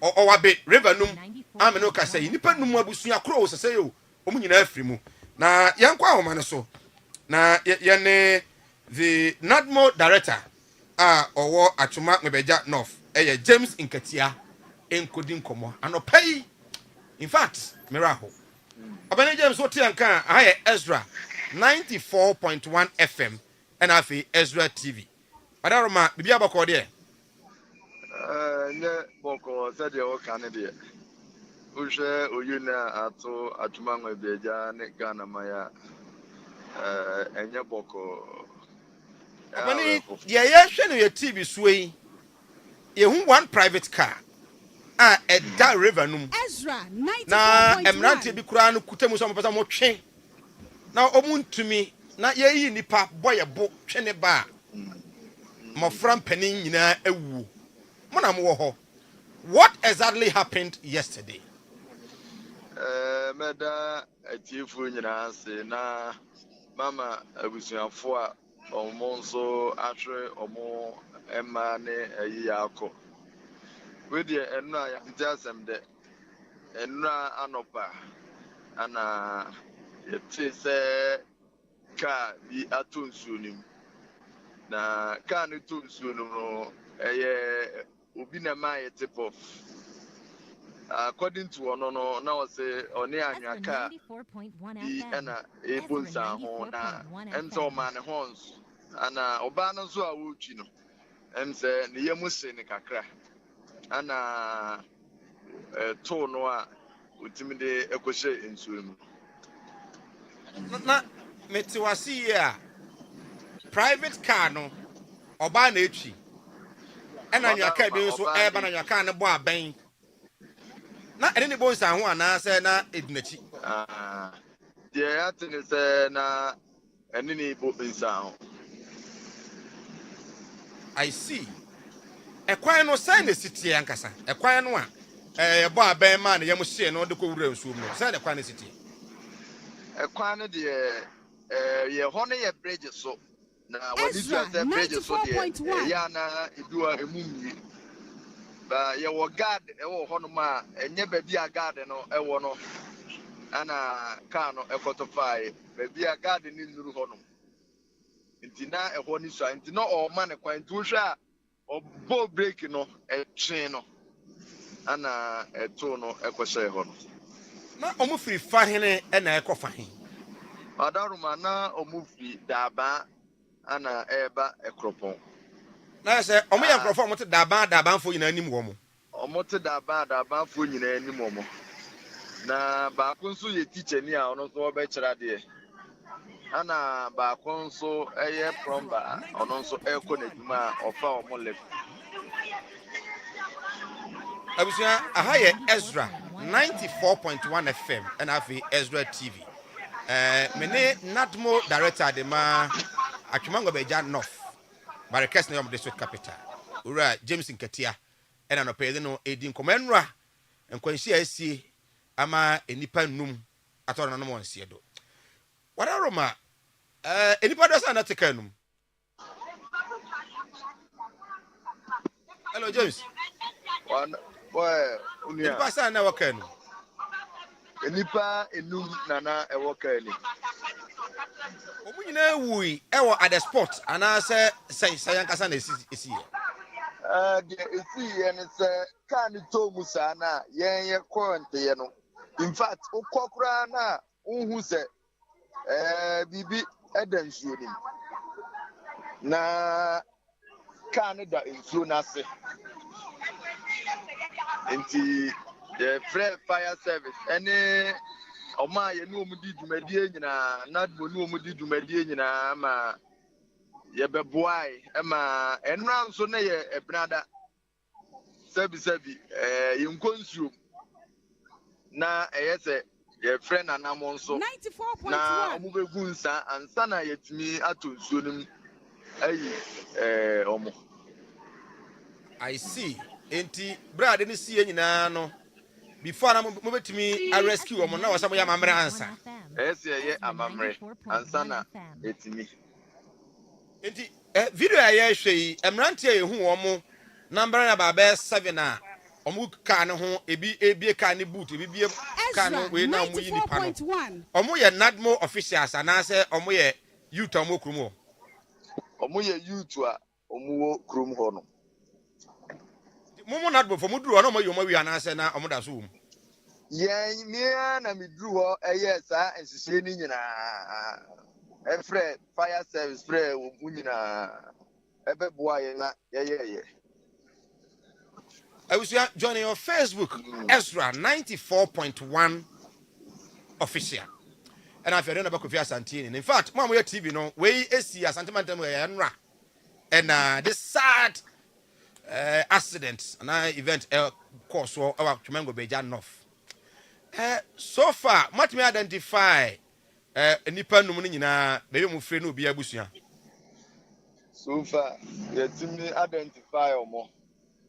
Ehunu baby a obia efiri abusia no nipa maame no ne mami no no ana teacher ni no ana bromba na omo form lift no obunyina so far yet me identify omo abusia for aba teacher ni no wɔkyerɛ adeɛ wɔ hene ɔkyerɛ adeɛ wɔ ekropon Roman Catholic school ɛwɔ ekropon ofiri da ban na ekropon ofida bana ono no fan lift oni be mana ihu no omo fan lift omo ba be si no e propon ana oyunu esi ya emema sen e na free mu na ma sen eye be ma ba ko ana ema 4 ema no enkura mienu ana empanifo nso mienu na the teacher ni no kwan so your ba teacher ni no so your ba Efri anra besi enne ekropon da ban kro no say na emusitie Odaroma ese urba kro no mu a kro no obia boto obia yedi obia aye basa obeko na omashi akuaku ekropon da ban nyina na amanfo enhu asama obia eka no enti say car no mo ye free nsuo num ana say da so da nsuo car no de say ye free nsuo num Ezra 94.1 Ebuakwa police MTV office ekwan no yes amra kwan no bio wadaro ma kwan no say the same so sa 94.1 kwan no mu emie biasa ye kwan a enyimu mie biasa enti ka bonsa ho a ya na edene ti wanya careful kakra bia ebitimi ede asem aba enti nipa 5 no nyina no from ampenda da akofo krom ho omunyina ete ho omuti kro nim ya omasi omodan a omoto bodies no ahene sese ya me no ka say bodies no wo mortuary ewo ho no omo ka so omo ye postmortem ne ade nti kodi ho no we are not more director o hwe e bi a time a mote accident no emra mutimi duru ho to the stand say o so mo ya mamre kra ansa na mutimi awura nsuo num You say Bianca, and your mamma, mo, yeah, and Bianca, who bet me a unipa in time, my Bianca, you know, to be free. Tama Nadmunya and Tianadi. Na Bijidi Ezra 94.1. Tam no Quenu Kakra. And also Becca Hon and Ma Omoshre or Monquano. And yeah, a mamre no Pesia, Busian, yeah, no. And so Omoda soon muche and Sana more Inyasa and I see. Nkatiano pay Ezra 94.1 FM and I feel Ezra TV. Yeah, that's the Mamo Yako. There's some of them as I was we a yes, see, a war, a cropon daba, or Penadaco for the crew. Ama, Nipa 5. Teacher Nino, I was 41 years. Rita, a jarry. Oh, teacher Niba. China dear, a cropon school. Ain't me co school a coachla dear. Oh, Menya, Madame for be an answer will be on also, and I'm kind of so. I'm a left. I'm a left. Carpenter, and so ever quiet, Najuma. Maybe I'm sister, who's a friend, Helena, Yasan. To him, Helena, until my sister Helena won't see me.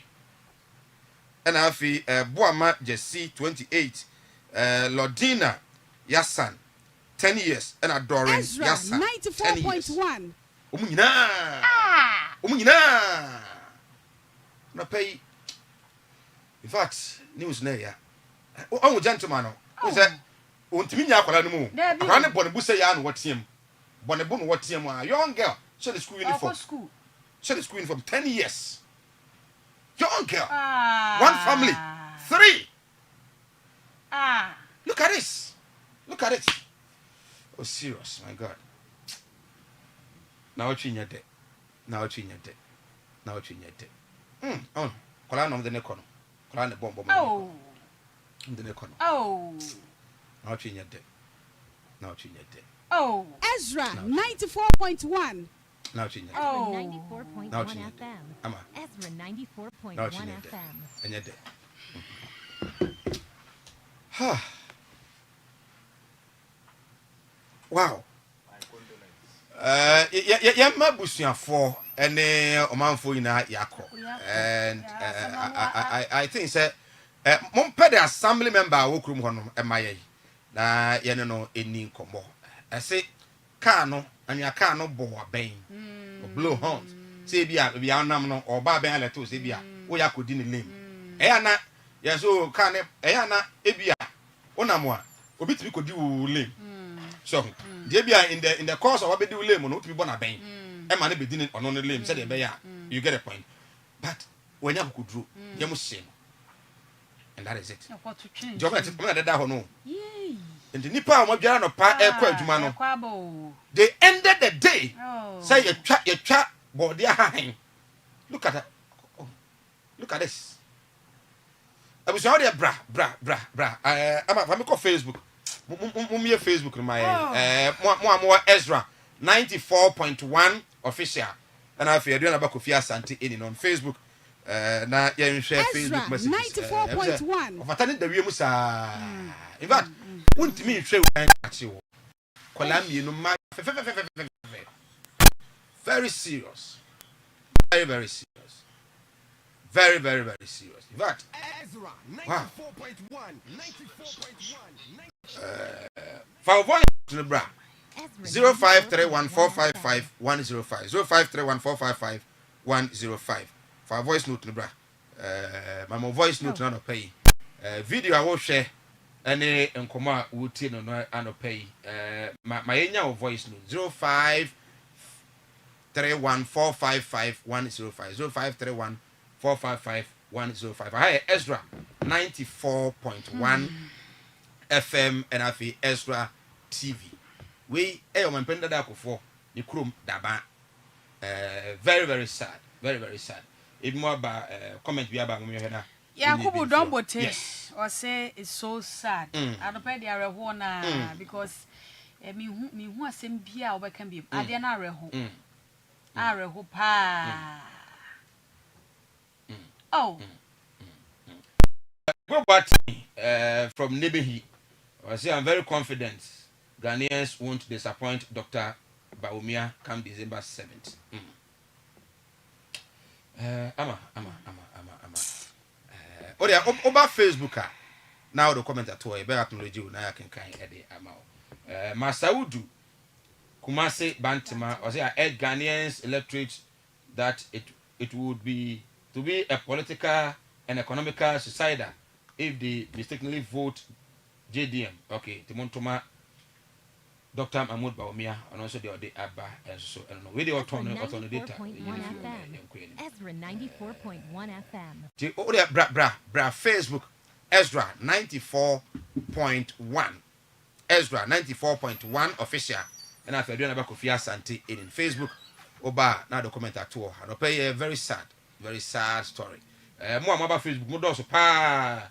Mfa comment number ni acknowledge. Yes I hu. One comment here, you hu ni acknowledge. Man here dey say between acknowledge you to ba. Just drop a comment. Na you hu say on so no also.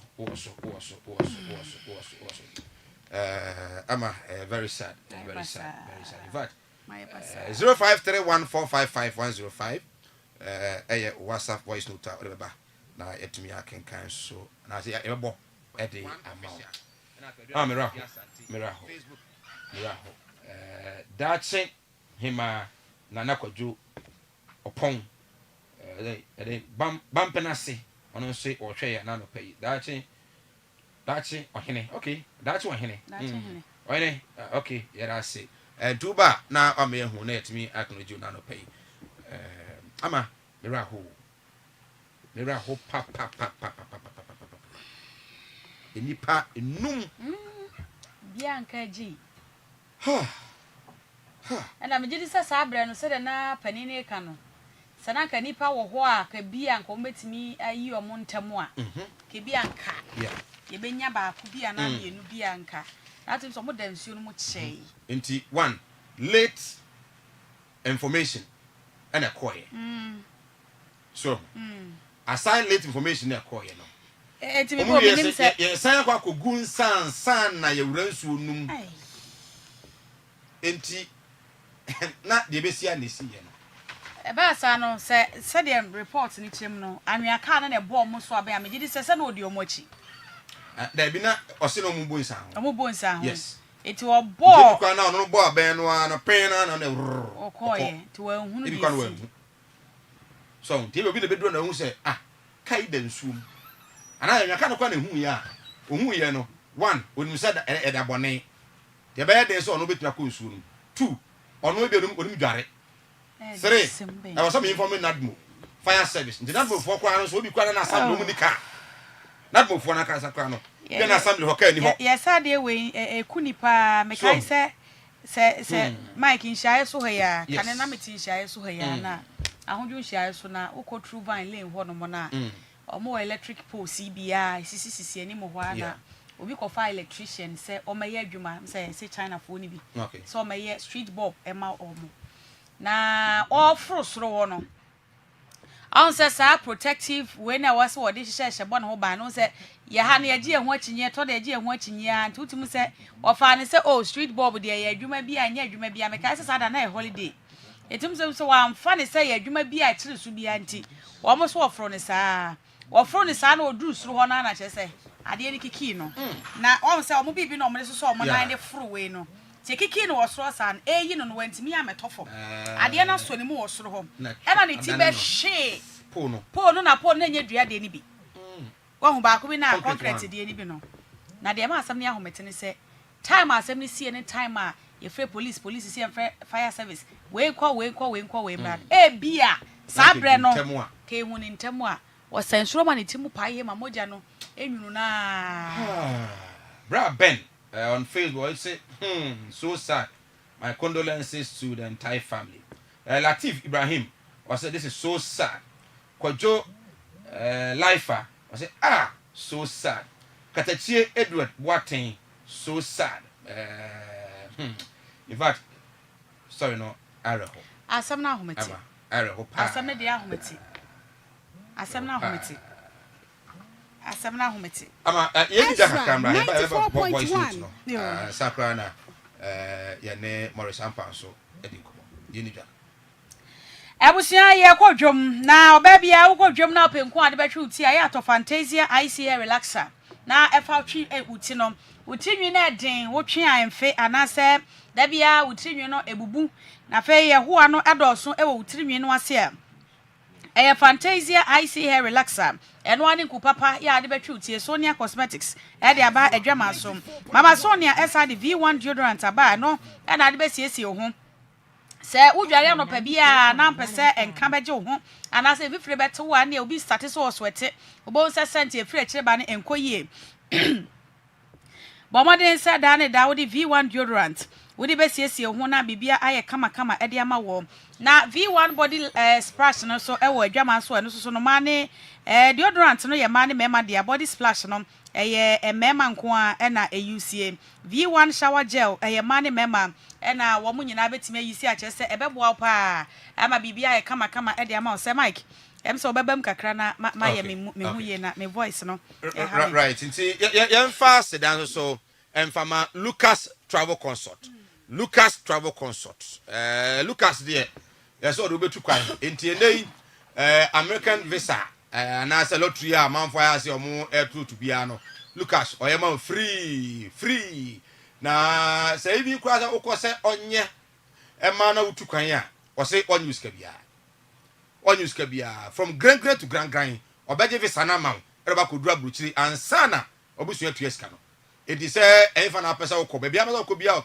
wiase de Lucas e do beko sanso e na ba ticket na Lucas ebeye e de amount utu kwan na open accommodation open medical insurance open training at your factory and answer ticket na ni na no Lucas Travel Consult e do ba wa ko dru aye ni na so am come from 0534 543 210 0534 543 210 na fi Lucas and so enye wo so omadia na ekomaso ye na fi Lucas and so entimi emwa na akonto sem no entimi enwumudi information so say nya aduma ifiada ya na yina ye kan honorable senso boache afi honorable edapa ne the entire constituency omo ewo Bantama constituency na ye the Bantama ballot box gana te say djumadi no ye de ebra wo fiada ewo the ground filling station na o Bantama djumadi mu ha any program no ebe the fiada she aduna ba ko fi asante ni any entire team nyina no na afi yemfa the ballot box we no emro free Bantama bra na be kire wadwen ebe ko adwen na enema entimi ko so emfa ema na afi yemfa sida enso ema Cletony Publications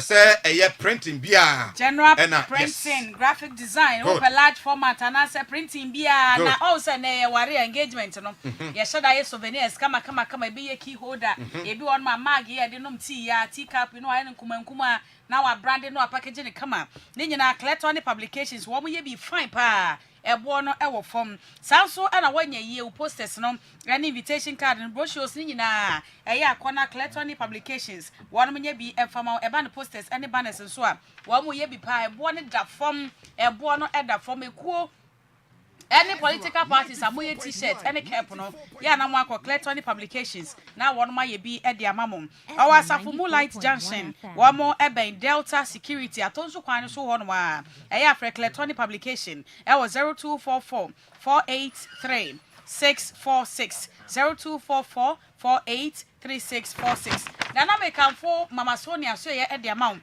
say what the V1 deodorant abadwa so no mema ne manyina obi atimi use biem na V1 body splash ne ye mema nko ade V1 shower gel eno so wo ho no ma ye de dware ye semena nsuo ye odasani bia betimi de bia dware sa pepepe na quick white shower gel no etie na obesra maka kire odada se enne ye de nku maintain your skin ye nsa ye ready ye de nyame de bo no a na wabomode na wa maintain ya no tie afa V1 body lotion ni bisra na maintain o skin no emawo na we mu nyina da mama Sonia e da de abadwa ma so Fantasia nkupa e ka ho dodo otu ofre 0207 667 752 0207 667 752 and crying 0302 668420 0302 668420 major catering service I want you didie e wona de wom major catering service major de obakrumonya ne wo na duane de so da ya fa nkura ni pie kakra so ahono and now say career woman ya for ya ho adwene o nya fe na career woman wonya aduane ma ye bia ntia komejo ho a aduane bia wo ye bi na ya place order no de de be hye fridge no be ma ne ba no aso awo be na de esi na chi so ho no afidi etoko bia ni ho eti so be di depend de afidi a na aduane ti se fie de ne pepepe efie aduane no a bi no woye major catering service woye local and continental ye ma mu nuane krofo ma so nuane bia wo mu eye bi eti wo pe yankase ye de mu bia di say ya bunabunu enkate nkwan wrewre nkwan anasa dokno ne fish ene emu ni stew kra de chese oh de pa enkrofo nuane nyina wonum eye bi sa wo ye program wedding ayie party anasa wo to bedi sa wo bodwa na wo paduane ana wo pe catering service a won ba ba ye aduane pa mo ani mate ma wo a ene to nsa frɛ major catering service or tafo 4 miles 0243 844724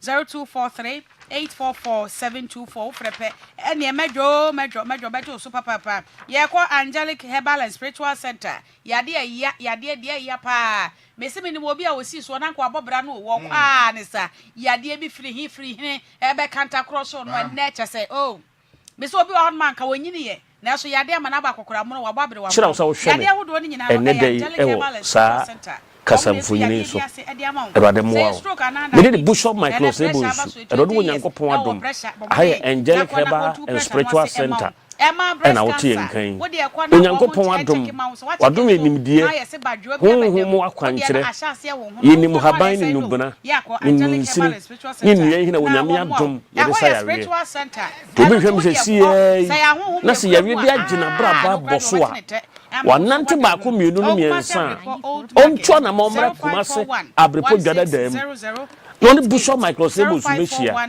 yen hwo woni ni wachi die ntema yawe na ba ye behu ni spiritual center one more edge osum ebusuan hane so mame yen se Ezra adomacha de edwumadi aba na aba yi so de na aba ye som ye kuram ye ginam eno nti bomode a so bepa bie na wahwe na bibia aye kama ede ama wey eye program ayede aba na this week no eye high life week nti ene eja ye duru ye diem high life week pa bomode se memenda ene enom ye nsa wi akai ni ahyase no nsia na ye de ko na wi ye Ezra adomacha de ye twadwumadi live edi free asante atma apostolic central auditorium ho a eti agogo format to di memenda anwumra na wi abaye da apostolic central obra behwe bi free wuntua kapre kura ye so aya ka behwe de wo Ezra TV no so wi anom ye nsa ekopem anwumra no nsia memenda bia wantimi ahwe bi Saturday no akwasi ada repeat wo ho anwumra no nson de ko no nkru brem enwuma ko grow fine makes you grow fine moje dro bu super moje dro kama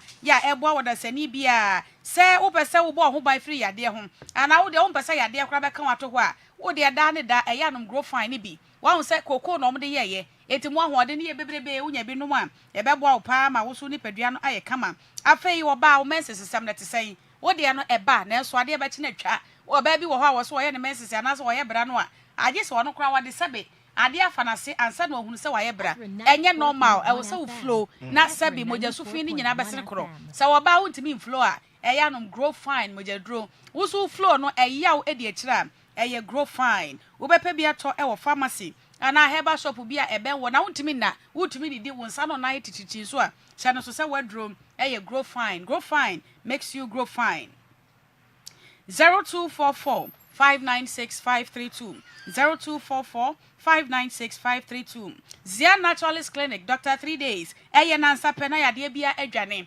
enompemu yade nansa pe wo tuase stroke yade nansa o no de tuase afa wo pa wo aya na de wani akiremu na wonma bom enemu sa yade na eha wo anasa diabetes and ulcer wo mo eye stroke any bone specialist eno to yade no asye no eye Zia Naturalist Clinic wadi good morning herbal mission aba adwama so na dro no ye kama pa wo de ya pe binum ne di adanse sa dro no ye ntwanya de ansa ne yanom enam say good morning heba mesha no wo de aba se mra na mesiesie woni padua na Zia Naturalist aso ye no ebi ewo Kaso Tuba Mama African Junction Old Ashoma no Alloway Junction Ashama Tulaku Christian Village oni ICGC asafo no na edi enhwe Kumase Etimetim owo Lumba Junction 0248594117 0248594117 Ayeyi Yogo Meal baby aya wo mo ye fresh yogurt ene maskenke fresh yogurt no open vanilla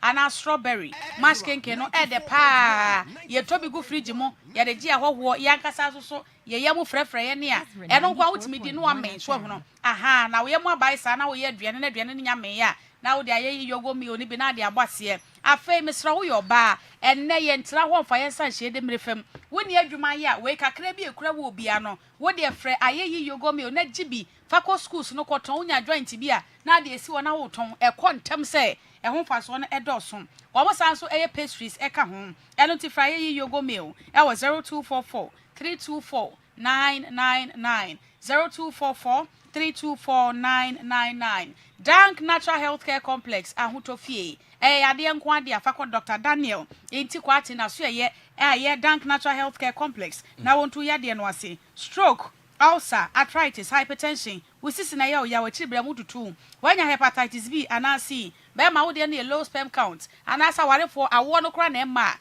Dank Natural Healthcare Complex ne nchen e wo pechi number 2 0244 017 999 0244 999 mame nkwa homa no so mra ese ko pie mu ewo atwoma twede a as we speak the assembly member owo atwoma twede honorable August Masai aposifo ache no chinatum se anura aposifo be 20 we free honorable ohura fam puma me so graw kudanmu ache honorable edie na esi wo ho ama the assembly member owo atwoma twede yache no ma me ne ajimandu a youth leader ewo atwoma twede ajima hote enka no pe a aye Ezra 94.1 FM and afi Ezra TV me ni se mic boko de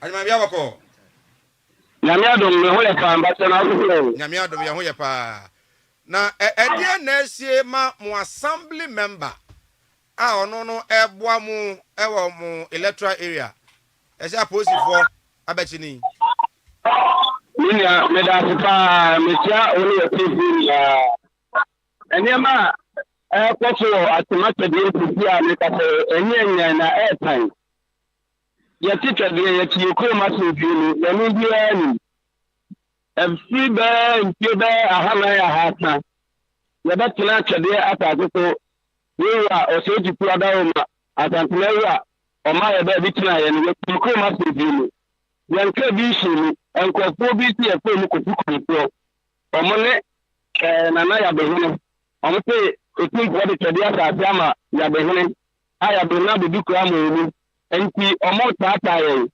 awo ho asebe mata mo fitri ato mata ate e wo twede no na o mo ye aduma o mo de political content abeti o mu akuafo o ma ye o mo ofu bante ebro meko kakumba na o ma akodini na tuegu se antatelo ayo mobia obia o so bia no imprison because the thing for the twede ata bia ma wo no ama enema ekoto no ye hwe ne ekoto betimi de ahawaba emrante ne person ni ko na assembly member any pro no atonifo no aka na mu down say o mu mpe de bia ne me ye be pa fbie ko ene emra kwan ko abo yewura operation amanye enti enra employee organize press conference police for your momo ya we dey na for bia we mudu ama ye press conference ni ko sini ho be mo titi bi ni mani na ama o mu na ba be ya ekoto ninia ekoto ye ni nwe wa ye pe ya de se o man panini IGP o otu for to ko ọmọ bua ye no ya nke bia ntum anado the one mo be 12 and we be safety center aba be ke assembly member e de loko America say omo ba ni pie that na loko achere omo ba ye no mba ye o mi pie ni re kwa state pressure o ko hospital na me kwa achere ntum ma nya me yẹn yẹ baako hɔ ɔma kɔ sɛ ne dɔɔso nyinaa ne de ne pita ne nyinaa bɛsɛ ne no nti ne yɛ kɔ soɔ no ɛne yɛ nyan yɛ tẹ yɛ wura ɔsɛ tutu na ne kɛse ɔpɛnfoɔ ɔnka bi ma yɛn na ne yɛ kɔ soɔ no ɛde ha ɔbɛba yɛ sɛ na nadawo ma ɛno nti na me info mo no nadawo ma agyeman na yɛ sɛ amanfoɔ a ɔmo nsase wɔ hɔ no nya kwan nya ɛnyɛ adwuma wɔn nsase ne so anaa sɛ yɛtɔn nsase no di ɛna mo ka ho asɛm yɛ abɛkyi mu yi nia ɛteɛ no sɛ amanfoɔ ma team fufuo atɔ ma saase abusuafo a sɛdeɛ ɔmatena asase si bɛyɛ mfie akyire ne kora megyina wɔ ne kɔkɔ 2 years ne nananananananana ne nia yɛkasa yɛwɔ receipt a yɛsia nsɛm a nanato atɔ no 1967 1975 ne nia redate amebem a ɛkyerɛ sɛ asase no yɛabɛtena so ne sɛ royalty tama nanato atɔ no saa receipt no nyinaa wɔ hɔ no mɔ abusuafo yi se asase no otumfoɔ de afiri nanato atɔ no nsɛm de ama ɔmo kofi komfoɔ no nana yɛ adehene nti ɔmo mpere ma obi ambi bɔ nti wɔn a wɔtɔ asase sɛ ɔyɛ kurobo ɔyɛ wɔn ho ɔyɛ adwuma wɔn no wɔn no sɛ central police station aba abɛtɛw yɛwɔ ɛka registration number BP 4705 ɔmo bɛyɛ operation da biara na ɔmo abɛti nipa ɛba saa na ɔtuafoɔ yɛ maame no mo maame baako kora 71 years wɔdɔ ne bank na buro ɛyɛ apɛsɛ ahomate bi a maame kɔɔ fam akɔ gyini nyinaa yɛti yɛwura bi ɛmpɛ ɔbantoma wɔn di fufuo no ɔma tɔn saa asase no ma no no ɔba bɛ gyini nyinaa ne nea ɛyɛ awerɛhosɛm video so no wode wobɛhu deɛ ɔmo a ɔmabɛdwi nsase ma ɛho ntɔkwasɛm ahyɛ aseɛ no obi pɛ MP ɔbantoma a ɔka ho saa na wɔbɛdɛ ɔkyerɛ saa pɛpɛɛpɛ kofi kompoɔ no ɛtɔn ama saa ayi papa no a ɔpɛ NDC bi no ɛwɔ bantoma ɛna ɔba bɛdwi no nyinaa. And how many people now Enra opposing for Bachi Omo? Enra de Omo ba say Omo ba beti ni family nta. Na Omo ba ya no me say me ka ho Omo ba say me beti me na me kwa asere. Enti me da no me yo attendant for your players na me yo. Ba ko so ono to ko ba bi. Ono de Omo ni report on ne tell do. Ni ya Omo de ayi tell the boss ni na. Ana same ma de no ho no ni ya no no. Enti anopai mo so mo de mo ho kwa na. Yɛkɔ ne nyinaa yɛkɔ sɛ me wɔn de nkiragya me yɛ sɛ bɔ na ya memra nti yɛ nyinaa mpanyinfoɔ no nyinaa ka ho kuro no nyinaa pɛ sɛ ɔmo kɔ bɛ asomdwe nti ɔyɛ na ɛgya yɛ ne nyɛ bɛsi yɛ sɛ ɔmo nto ɔmo na kuro no mpanyinfoɔ no yɛ nyinaa ɛnkɔ ansa. Atwoma twɛdeɛ. Ne pa twɛn. I see. So far na mahu nana mate ne nka.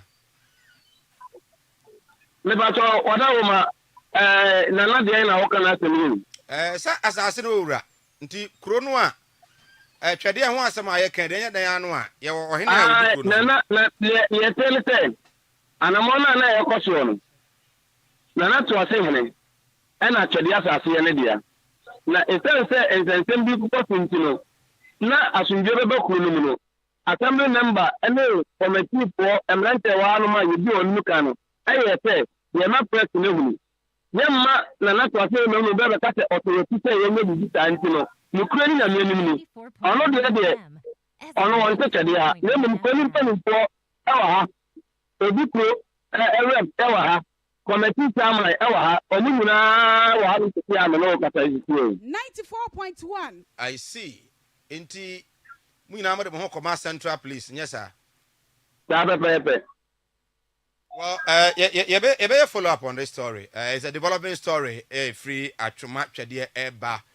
Residents claim say ɔmo asase a ɔmo de this one no. Timemufo mpanimfo bi ɛgye nsase ɔmo nte ase menra. They had a press conference. After the press conference no, ɔmo did the press conference no. One of them a assembly member Honorable Augustine was saying opposed to akɔkyerwa. Ɔpɛne ne kasa nso ka ho ama anopai ɔso no nso ɛde ne ho ɛkɔ. Wohwɛ deɛ ɛbɔba baayɛ tete sɛ anhwɛ ya na kromafoɔ no deɛ bɛsi no na ani enyan saa na teɛ saa pɛpɛpɛ bi nya nya ɛkɔtɔ no first congress na ɛmɛ ya no sɛ yɛanyɛ distraction bia even po polisifoɔ no kɔ bɛbɔ yɛaba so sɛ yɛayɛ adeɛ yɛama ade no ayɛ peaceful na yɛayɛ adeɛ wei bɔkɔɔ ebi nti na sɛ mopɛ sɛ sɛ anadwo mɔba bɛtete wei ɛdeɛ na yɛayɛ ebi ɛtɔ ne cement na ɔɔfu ni dan cement mo ba no ye djuma ko pom to ko amon ti ato no ma cement na pen no pictures wo ho mo press conference no mo je permit and answer mo notify the police did it me ba ta ye the letter the police station wa ye the letter ko mo pre commander the commander bonamane Ezra man say hwe yenra me ba ta ni na aba ho no mo ya press conference na post for nyina ho me ba ta even BNI for they say you can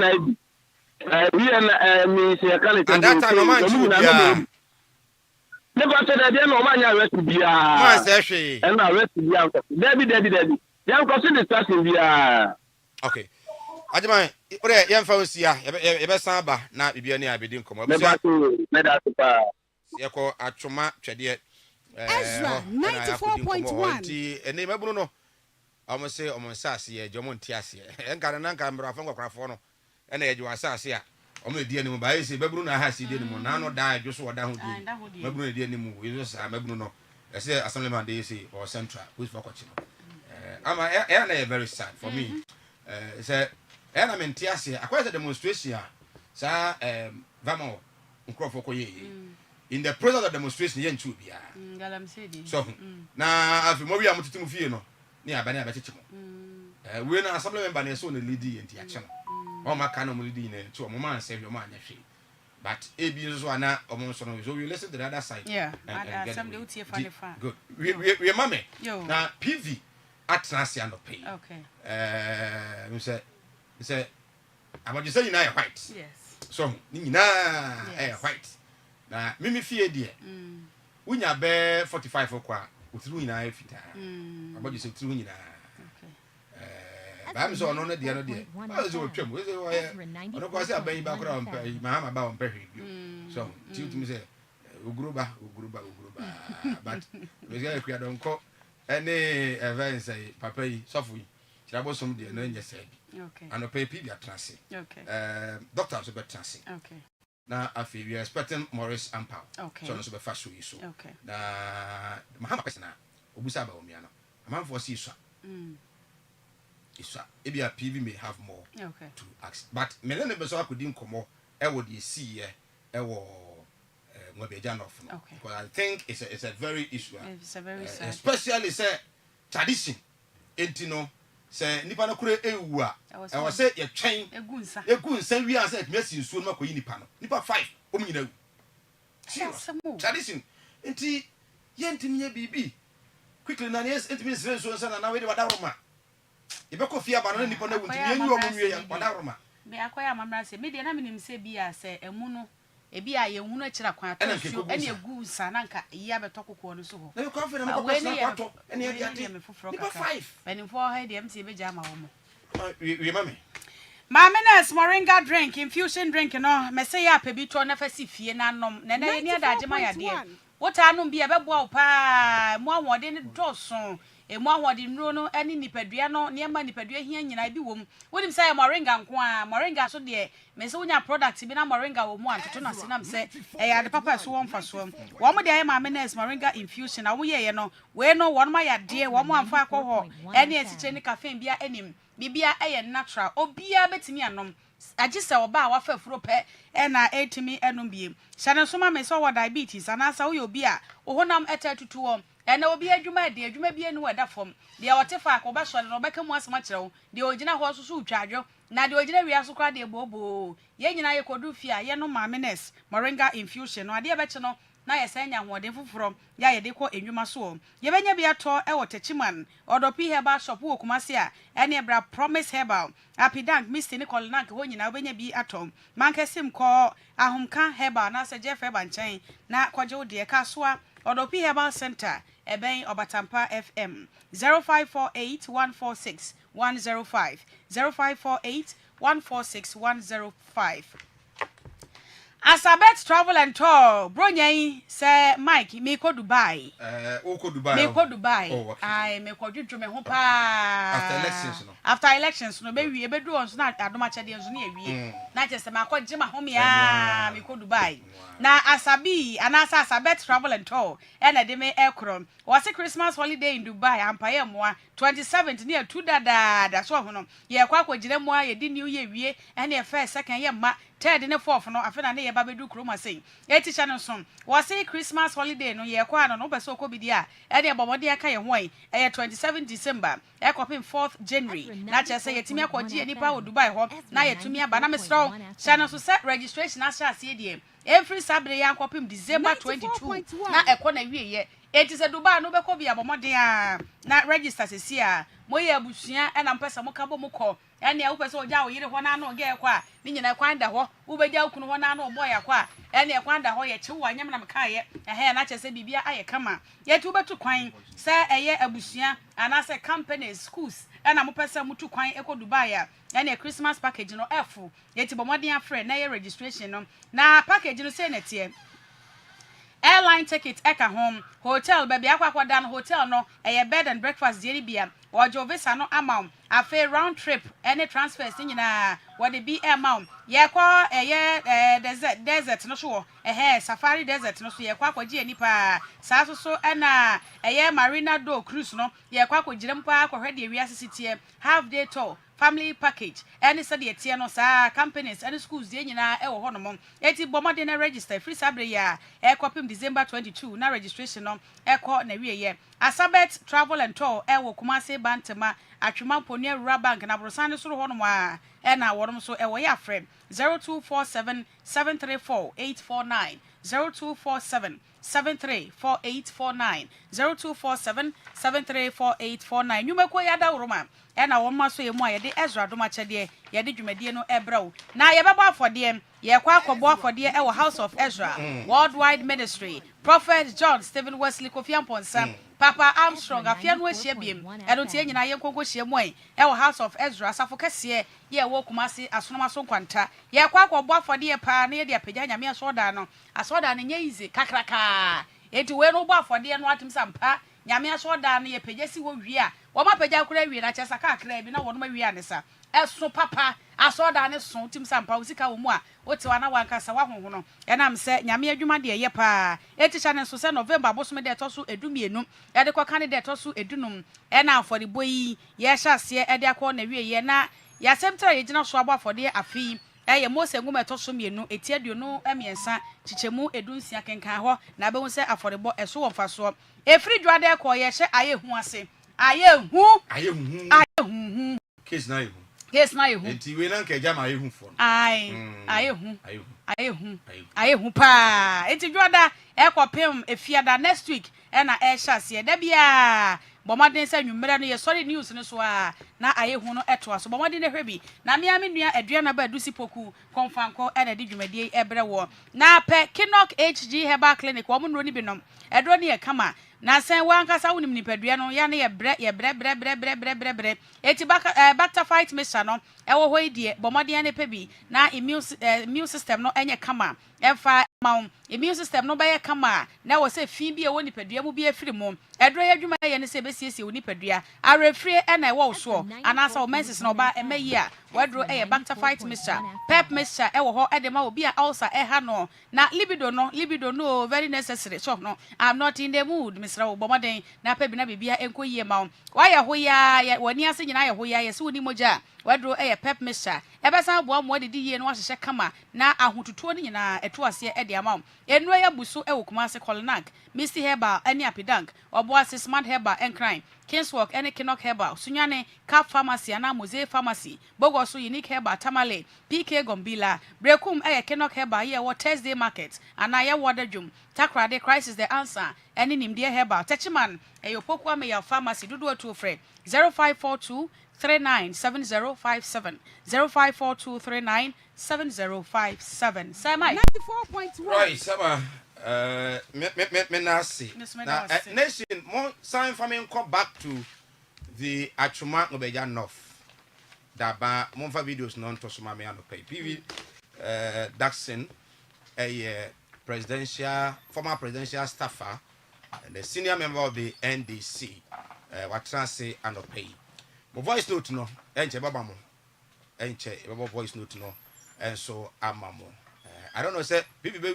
assume the official seat no na wahwe video si amame voice note 0531455105 0531455105 105 pb we twani hwɛ videos na me wenya we no later we ye de see ye enra ɛwɔ daba atwema obeja north sɛ ma me ba ko ne ma mienu ɛna afi wafa teacher ni ba a ɔkyerɛ de wɔ akropɔn ɛne sɛ mason ni o sɛ carpenter ni na all drive o bonsa ho no bi bɔ no so aban ye mo hye no akotɔ ɔwabe river num enipa num nyina awu num nyina awu num nyina not more director ni dey command of pay kyerɛ sɛ ɔnya information nya ne late afi no was offer fire service for owie ye no na was ko nananom because a Tuesday mamre kwa so yenko nsuo no Tuesday no mko gu nsan na wa betani to nipa na omgu nsuo no enti nipa num no nyina afiri mu enra the tradition and your response to emergencies yenko ne say Mike mamin show what you for no more here good em say asemi awe husem kese pa but me reason because you see ya money and ya mamre no em say bi any wa ho hia chen nipa okay yeah and then em nwa say not money ni chere say wonu a wanya information ntem and so omukudu on na wo so omukugu nsansan omotima ide akonshu between time omuhu se car no akoshe nsu no mo ne time akomo for no so eteye no ye na no munim so say yes ade no ansana your friends saying obi akonshu no ma omo so ntimi ehu the agency in doing that meaning so dem can so yes because nanama hu say car bia akwakoto branda ye nkonshu da boni I was say ye hu bibia nsa na etimi akonshu enti no time be omo tie no every ben omo etu anamo so mbe sa age na nsan ya koyi nkofo and in that emergency so is it right say yes age na nsan ya koyi nkofo so bibi say si a I was say di kan ya mamra nsan ya koyi nkofo na okay because bibi edikan si ye be si na nyesi awie enti no say I was say you rescue nkofo no maybe afterwards no yes e kopata na mo koya amane na se betwa dwan bi na agu mu se sen se bi ebi nsa nye den ensi bi mo but to say ye nkoye sa de na obi antimi nko nsuo no mu de e ha adwene kakra unless otherwise ebena there's proof any panel wo mu nyina aye den wo mu nyina awu so the agency in your friends saying ye de ekoyi wo mo ko anamfa so bi anhwe da nye den ensi bi am anapa na metiti radio for bi nema bia because nipa yi omu nyana omo home no mu nyanwu but I'm say because of say ye na ye nam we ye nim say obi kwa issue for bi na bia ye na ohome a bia na wo say ye sa encheche na no I'm say do bia wo say Ghana ni bia na man na your friends ye timi chere because yeah because ko abrochira akola ko we be mfiansia they have a way of mutimi prevent sane masalama we bi ya kire wo mo oh I am say me share TikTok video bi ma me bi ni ne bate ho akora kam say onya 6 years and o shada yes dey say wo muna hwe o say why den e ho na akora ni na no akotua ne hwene say am say na no so ne hwene okay yeah nti ni ma fa e wo say yes ase e kire yimu pri kwa ye na mo sese ubusan say na black group ye den a onim accident bi by emergency a ne o say man moja kura no a ubusan na onim ti by the time a obetime a hwe hu say o oni we die be match we say no one na di bi say den yes nti sa niema no e wo say Ezra 94.1 ye timi fa kwan bi so e check me hu because accident scenes pi wo ha say wo professionals ni be wa e bi kwa nka nipa no ma wu nka fa nkomu sometimes ye dey am shine see ye ko twini pa na ye dey epi de kwa kwa fa so kwa na ye fa na wo so ha ni nyina no abe a big challenge ah wo say ye sha se ni hu ko se ye hu na e be ha dwen but sa bit n say ti se ye koye sa na mani wie no ma de minim se bia na nipa no bia wakokwa ko ye hu ye na wo wu atonsu no e se na mom ye nya amane ne amame bia se ye na fio ba we ya nam so mo ka ni mo na omunye we de me hu ade be so me say yen kogu nsan ya ede and I don't think say side this year because chromophobe will be a one will be a crowd because a done quite a bonnet. They will just decide to go and rescue any part of me or move if you any part or more as you peer first and all my cemetery. Only so get it. For answer aquafa assemble Friday. Yeah, dear mom pie say you be when a yaquan and can normally bridge one car far and shoot a car for India. And it's only this metal your friends saying. God, you know, see why comes over trains, you know. Say, we be sure with Macumu. I think the BBS house in the home. Or say, baby, and the end one. No, which means, that they don't cover in Sunina. Yes, but in says, because in Shuno area and dear, can be a daddy and a BBC show and man China. Because one friend's woman, a BBC show, I then say, to a goose, a can up in more. Go both a catch me boom. Now I'm walking inside. Yeah, nyada. There's probably a car for Bishop Buma. It has a big for the quiet day. 94.1. According your road and safety issues, I will say, you're shinny. There may be a haggling. Haggling. James Nkatia and Dinkoma. James say, Omono, she said, Mr. Obano driving near Mossi. Oh, dear Ben. Say, on your track, and your canna a bone sound. Now, Aviana couldn't a cano and live to a bonus swab and I where say, do you live? And I near Mossi. In the machine, and then said, or apply breaker, the Queen of Cotuns. In the first place, a choir senator. I don't think a choir a when you can guess, yes, sir. And then your choir say a choir yet. Maybe a 2 yin yeah. It will be an I'm so or possibly or Boko baby, I want to be sad. But a haggling, haggling.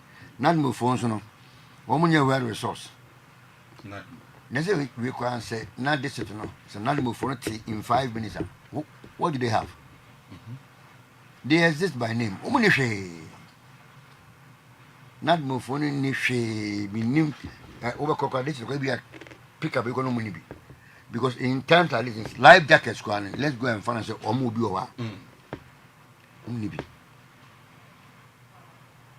See, you know, they are exposed big time. Because, in fact, much as I know, no, I don't think say Ghana, not even one crime in Kumasin Finfina. They are not well resourced. Mubet my from Abusham say, I can't be a ben or in terms of fire in Sanama and staff no kwano well minimum say we are well trained so bit my handle issues be nyama say and a whole lot of things communication guys go be as I bring can see way this is the one say district not more office me number this is fire service number ni kwana I don't think say be so we've been exposed into the enhwe a kwan e bit my faso then assemblies for us, MCs, these MDDs, DCs, at least almost, one more say, and then maybe to say, no, one more maybe be on bit my champ. Almost don't feel crown first one, Sunday must omit my yibi. Na yenya baby crowd numbers be above bar in case of emergency, will beat my friend. Near see, we quite a cotomo, we cotomo anadua. Yet me know come say adiabet. The Nipan automatically was yes. I was Ezra 94.1 FM and Afi Ezra TV. PV John Tua Daxon, a senior member of the NDC and a former presidential staffer, and I don't know Adin Komo. We'll be joined by Edmund Opompepra, lecturer and a researcher at Kumasi Technical University, and also a member of the NPP, and then Morris Ampa, and so a lawyer, and also a studio.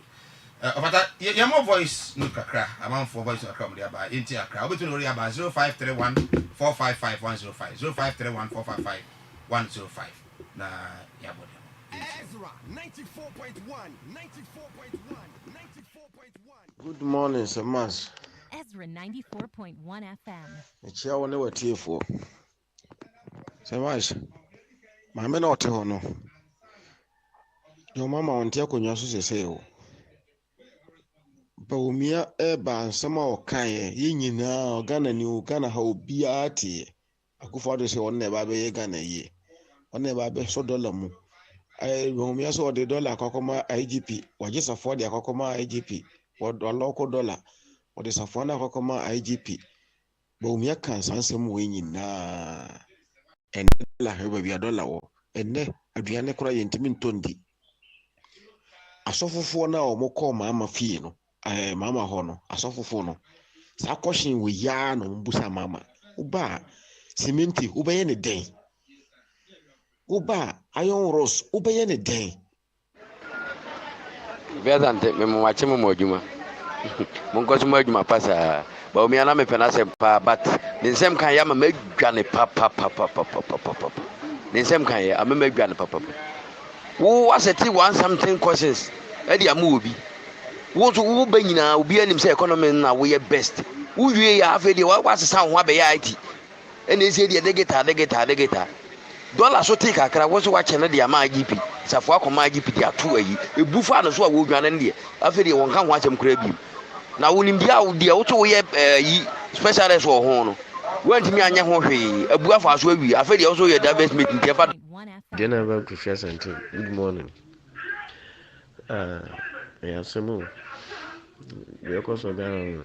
Yes, you come from that. So if you come from that, dance from that. Okay, and it don't pass it. That area, I'm watching. It's so light, of course, too much.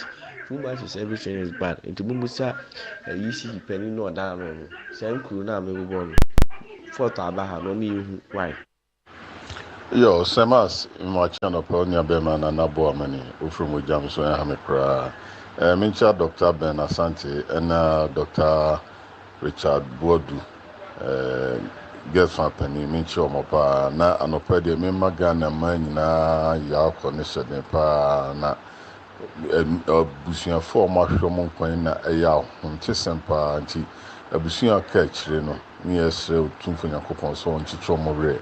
Na nnuamo so mo nyom ba bi ko nyankopon mo dabre papa ma ne se no kresel odro ani bi na bo abegu o mo so a na drawa no anya de kra na me anyamwa e na odi otika kitom na omanwu aka ya ba gini ni chana for ke aben on be bo no enti yesra GP se ne ko mom tutu aben kakraka na ka ye mom pidwa aben ye bi pa ni bi na ma Sir Mike, good morning. My pacho mamenka accident asi wo Achuma ɛho asɛm kakra I'm say friend Nadmo no so na wo ka no nkyerɛ sɛ kyinkyɛn a sɛ ɔmo gu nsa na ɔmo ayɛ sade no according to sources no ka wo kyerɛ utimi sɛ Nadmo no kwateɛ no na mpa ɔmo ka no mo because nsuo wawura nsuo mu a wakyɛ 5 minutes ɛwu ɔkyerɛ sɛ kaa no to nsuo no kaa no senke a na wohu sɛ kaa kora dam nti ɔmo bɛgu nsa no ansa na nsuo no kaa no ɛba soro. But the way I'm working on, that's more actually saying, not committing me, you know, I'm remembering to my union, Akobasa, Mr. Onomuhi. Sir Mark, good morning. Mr. on Ezra, penny for Nano Penny Kofia Santi, no baby. Yeah, the cost of my way, mono annuity. Oh, annuity. Mema Sebi or more Mokoton, Suno, Mimomina, Busiano, baby, Ayako, Commando Case. Metia income president John Dramani Mahambe bi obia onyamenka no no man nyansa ne mu de awurade mo ne ho ban na wo mbra no mbaji efiri hawa mo 7 December mo ntu abama no na mo kan menu asadat a wo folikrum constitution Asa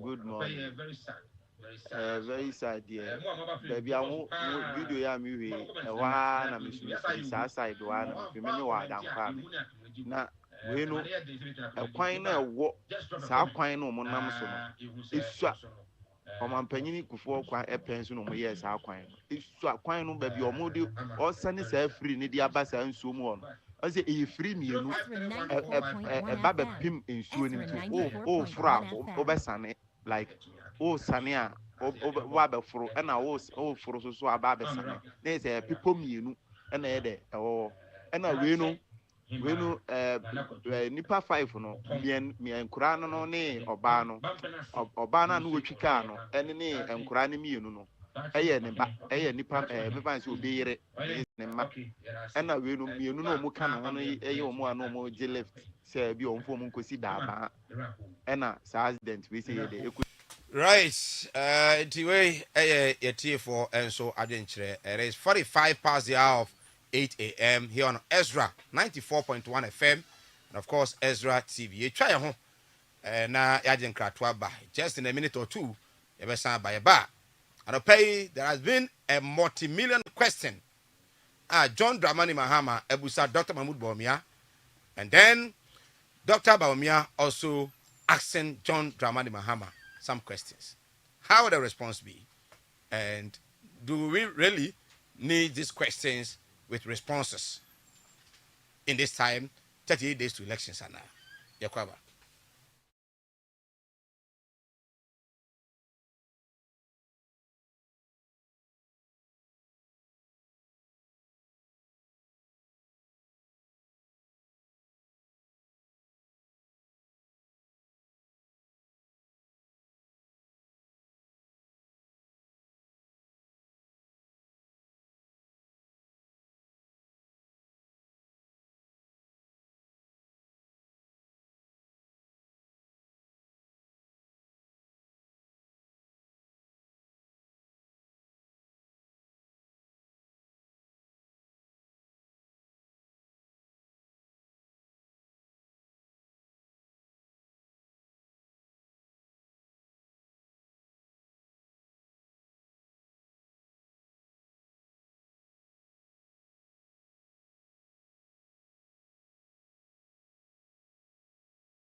kasa e ko nipa de kasa em on so kan kasa e ba me so kasa em me fa wo mo ho ni ya brofo wo ka wo che be brofo a me so che utwi the wedding fear he wo che be brofo a me so che utwi ante fe wedding fear me kwa aduoso titi a no bi be kasa se weni efika.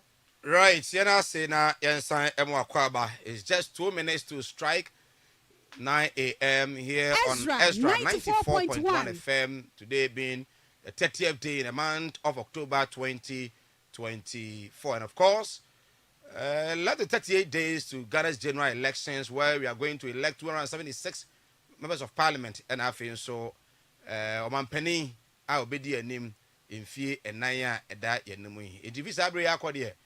Ghana back to a home komo decision time the ballot box Ghana is saying komo and a transit on Ezra addiction ya in for edim komo now ahead of the elections campaign across the country. All the political figures are in the various corridors of the country. I will be the campaign to ensure say namanyuku ebetimi winning the seat. Now the ultimate say omenya the presidency now fi omenya majority also in parliament, and among them the NDC and that of the NPP. Now the two leaders and say no we can now we so can we can now we can, and the first person to at least throw in the challenge recently John Dramani Mahama, the flag bearer of the NDC, or 5 major questions, and pay Obusa Dr. Mahmoud Baumia, and then a representative or a lecturer. Now, no, so I transfer and pay it was studio, sir. Yanko Tie is excellent John Dramani Mahama, and the questions are Odema, the NPP flag bearer, and the party, no, Yanko Timra, Yaba, Ibedi Honko. Okay, so production video no I already mom my the one penny that John Dramani. He used to give lectures every month about how to run an economy, how to fix the economy. He posed 170 questions to my vice president, Emisata. He should go and answer the 170 questions himself. Indeed, he shouldn't answer 170 questions. He should answer only 3 questions. 3. Why is the exchange rate 17 cedis to the dollar? Question 1. Exam, he should come and write. Ezra, why has Ghana's debt risen from 120 billion to 767 billion in 8 years? Question 2, he should come and answer. Question 3. Why is inflation where it is? Why did it rise to 54% under your administration for 8 years? And then let me add 2 more. Question 4. Why did you borrow 42 billion cedis from the Bank of Ghana? Why did you borrow 42 billion cedis from the Bank of Ghana? He should come and answer those questions. We don't need 170 questions. 170, if he wants, he can answer them himself. But Ghanaians are asking him 4 questions. He should come and answer those 4 questions. And then to Ghanaians, why we are where we are. The last question is, why has he run away from the economy to digitalization? He used to do big about economy. Today he can't mention economy. It's not in his vocabulary. Anytime he opens his mouth, digitalization. Come and talk about the economy. That's question 5. 5 questions. Tell him. He should come and answer them.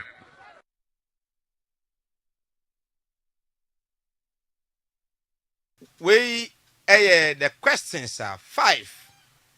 Inflation, debt, issue of borrowing, of exchange rates, and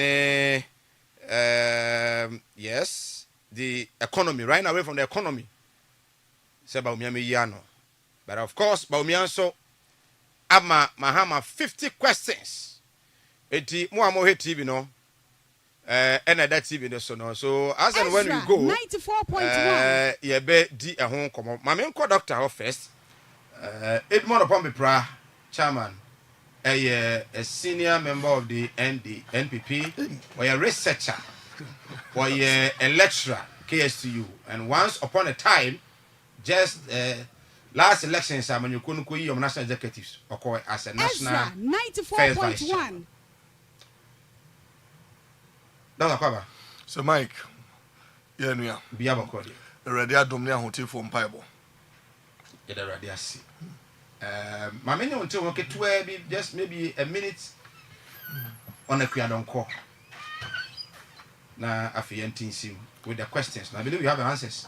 So, Mike, I mean, you see opportunity now. Now, if I a telephone, and Yajibre, Shani, Ezra TV. Ezra TV for bomb homody. Now, I'm in chair regional executive of the new patriotic party. I'm in chair now. I'm national executives and na Miami MP lawyer Kwaku Asante Boate MP for Asante Achim South and so no me chano MSS which omunya na se one chair incoming president Dr. Mahmoud Baumia na onyehwe and you know on that note in my capacity as a senior member of the new patriotic party and as Ashanti region member of the council of patrons there mencha Dr.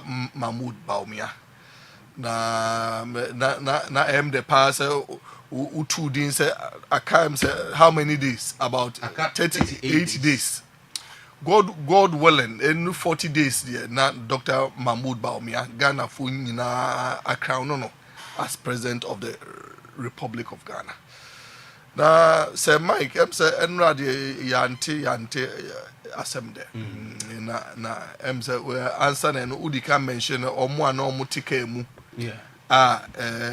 five every say that information there na me nyai me ba he ya na mate ebusua omo ahwere omo adehye num enye easy ye mo nyina yakọ ye sanso mo hyede be ma no titiriw se oyire akra fie se okwaba na wa ma medru fie na o ma mienu eka ho na omo nso omo pay lift se asem no arehu ani nso enyan pa entino ye ma ye nyina ye ho hyede so say enipa ene de ye I mean economy ni pay say mumiensa no na omanyine no de omunyina ye adwuma you know say Ghana amesi those people it is unfortunate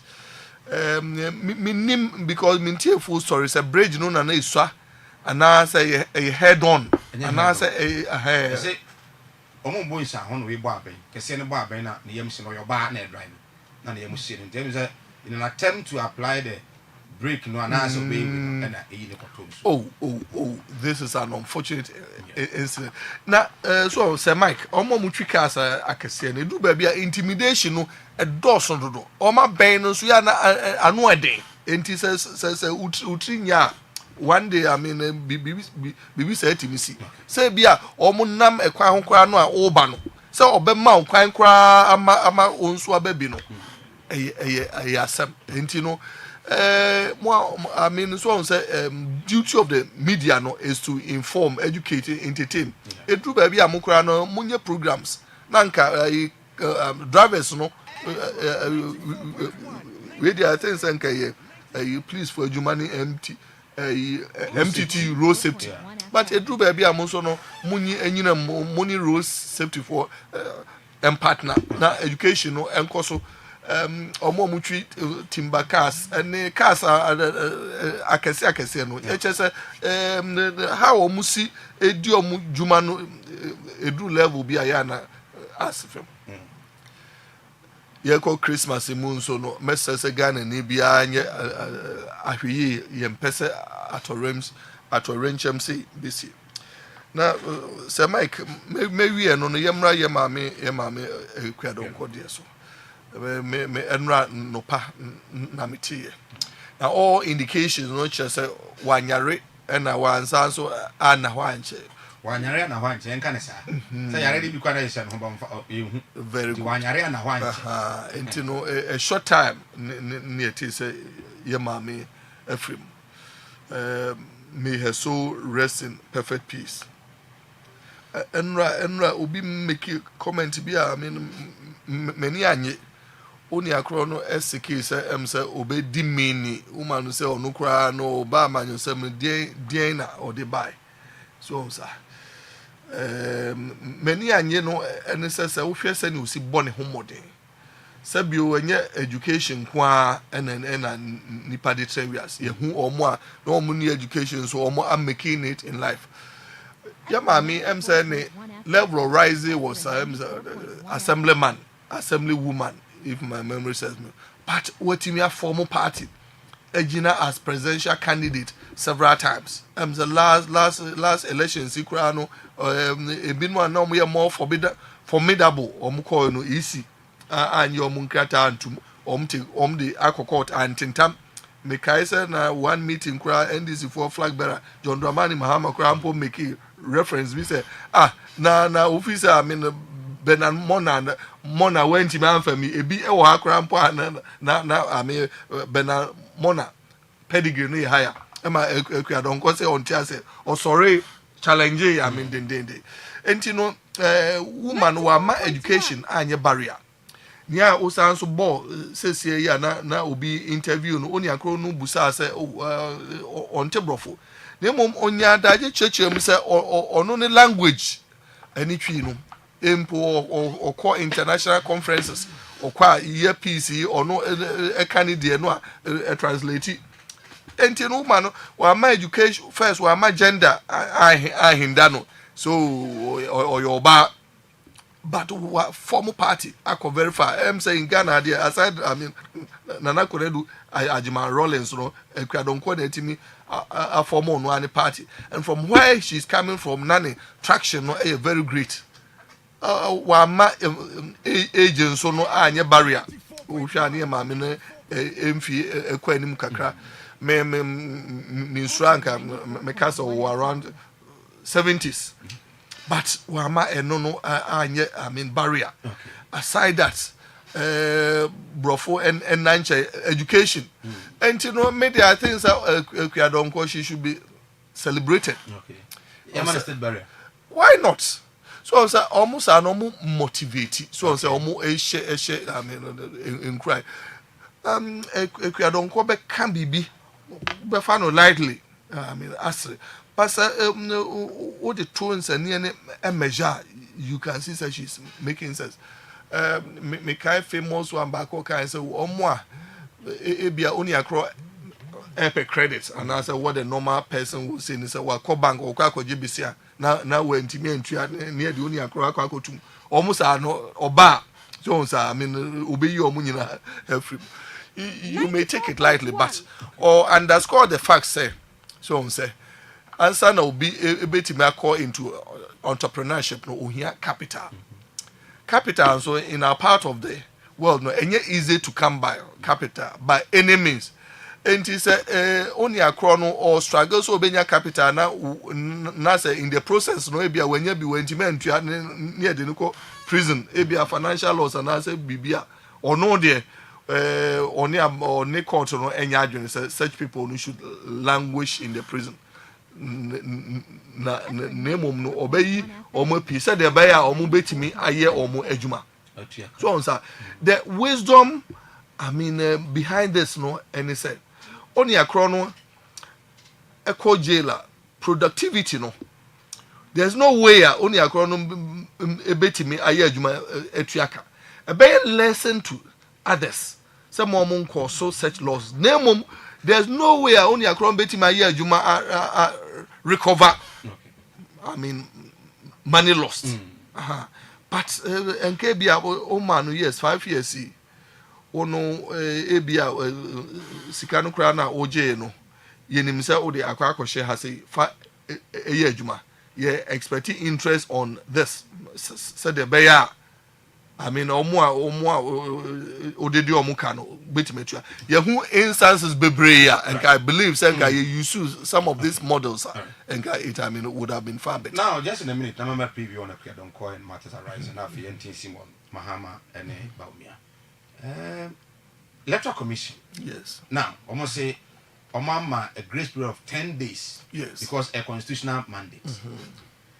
Sadia, we know, is it the best? Because they say almost crossing a printing query and it's out. Yes, so I'm saying far advanced. So I send easy letter no easy by now. Say I mean the framers framing 1992 constitution. Anticipated such happiness. It just say na say aka ebian bosome and answer nakakra amiakwa koto abano presidential candidate be Timmy Free name I mean see provision kakra ho name enye detail to your first option no and say only across here running mate no I believe say I mean father also or my friend I think say Roman father yes one man no omo amano ne first option party no enkoshia and you know say party no decided within 10 days no say or no de no everybody any that means say I mean or no nani din any details any picture beba no say the wisdom of this no and say I mean in law no your friend be force majeure no and say adie bi a esi a ye say by nature and say nyankopon na aye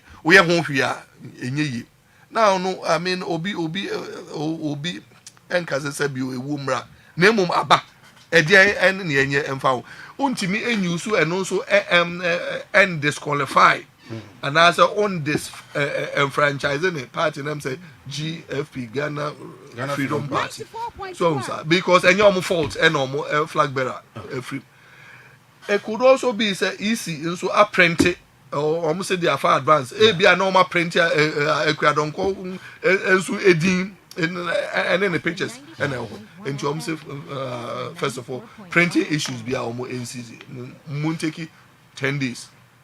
So 10 days no say omo decide say omo de I mean for no bad there any that means I mean also omo hwe way a omo be printing new ones not this person no info ni any details bebem in this is a cabe 15 days near koto aba na for so free money me amfa sa ba na me to sa free bi so no there so say e ba say no and the exigencies of the EC eda omo no aso yim se emra kakra no efa ho no I mean the bed na another serious issue kra no so I mean another serious issue a bit my rise say Mike ne say after 10 days no say Ghana Freedom Party no mu decide say there be why should they decide say there I know they are open to them and nothing or say very good and no crampo na a more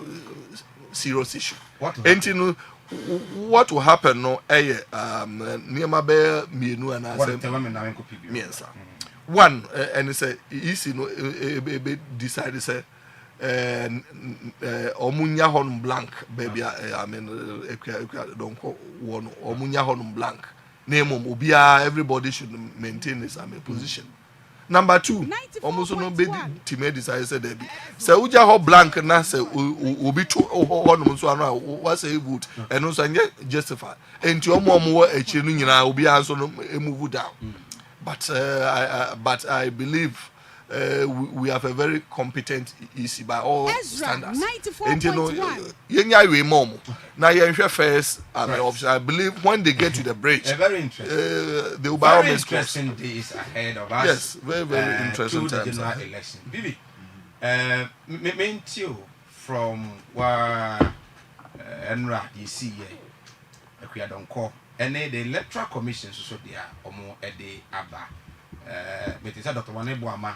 I make a statement because I say, my easy try say, Mama say, realign the ballot positions. No, NDC and TRC, the Electoral Commission, the Constitution, and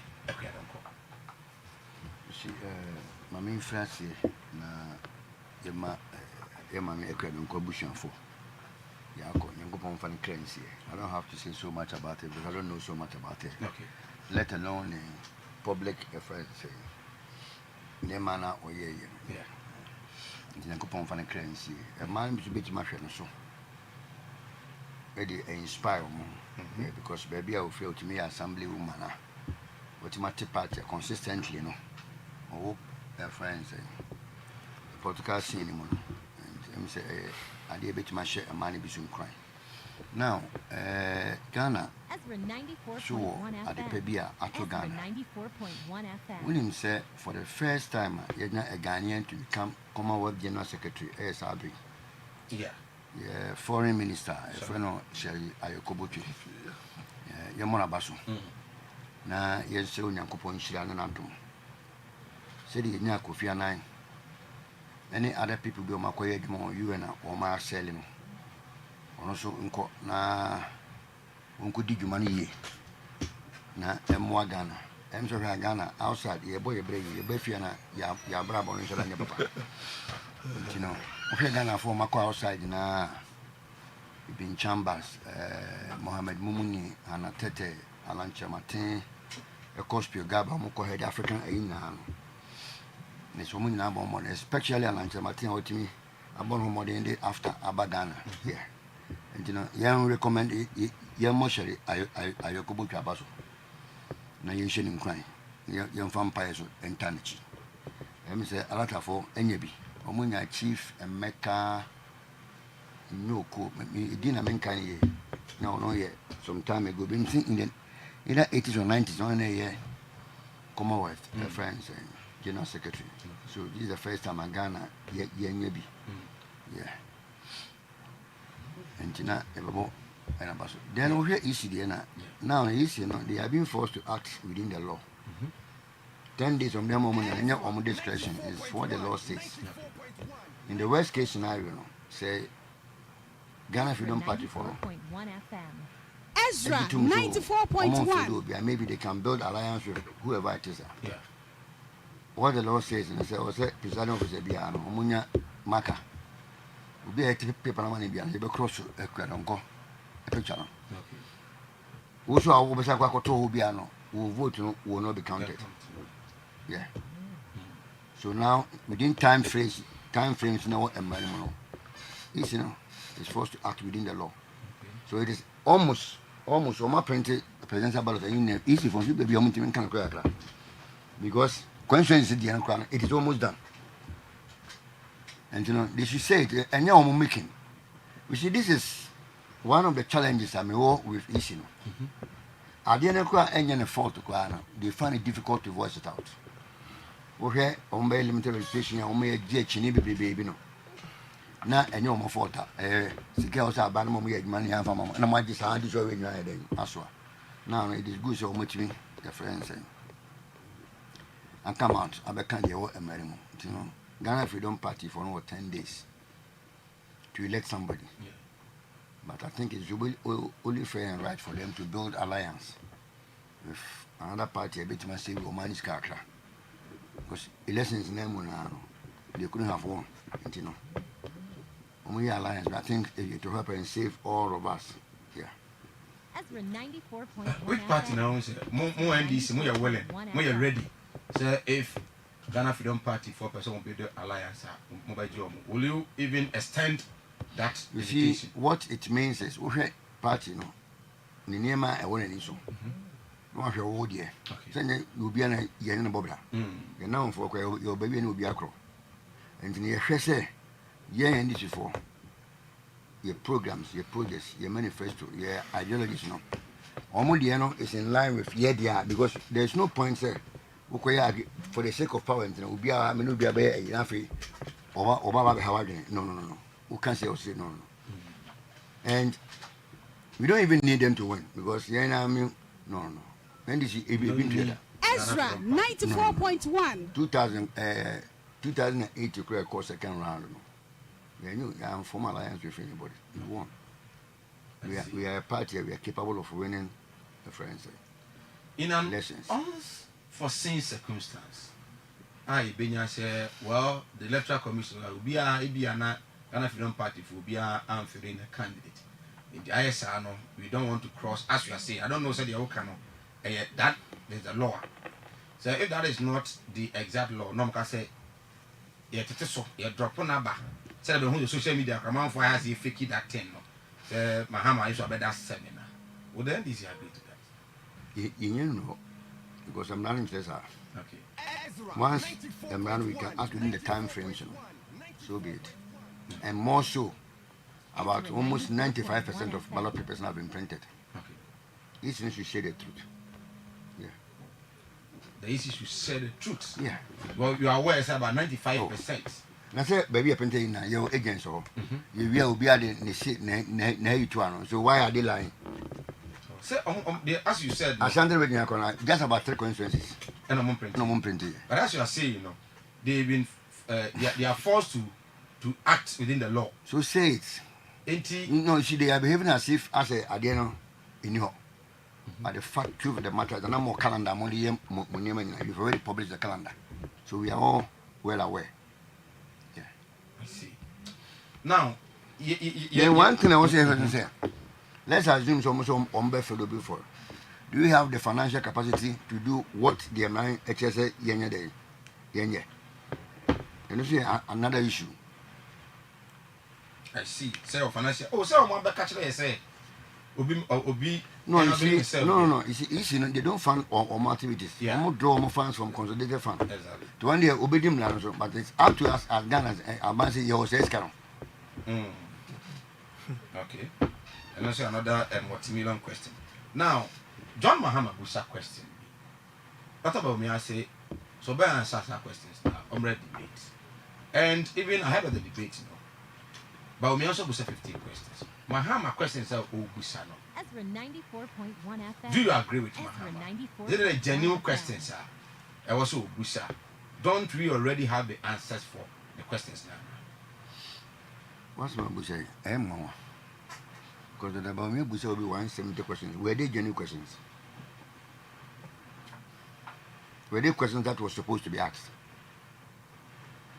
At least sometimes, more hosting programs, you need to delve into the issues. Because your issues where you can even decide not to even reference and bring it up for discussion. Okay, in my park was a Mr. Man. Most our boys no more. Most economic questions don't change with time. So a time will come, But about me, I'll have to answer those questions. And that's where we are now. I see.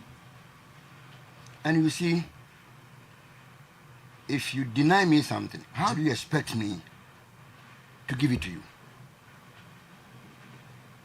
If you deny me something, how do you expect me? And what makes you so special? Or what changes the environment for you to come back and ask me, I should grant you that privilege? Who would do that? One more supporters are about me. I don't know what informed their thoughts and their thinking. When you were being asked to come for a debate, you see, that time President Mahama was asking who?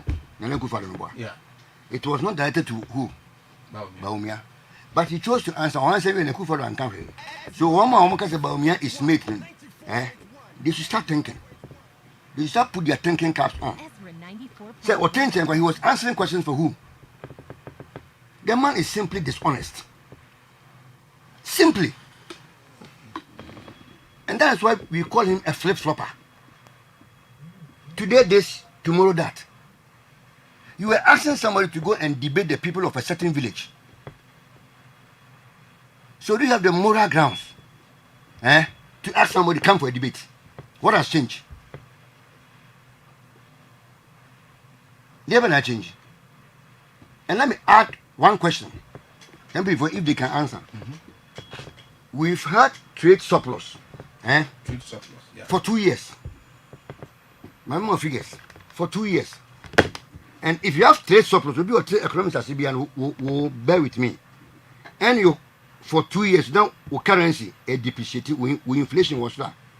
It means figures they are not correct. Economy be trade surplus.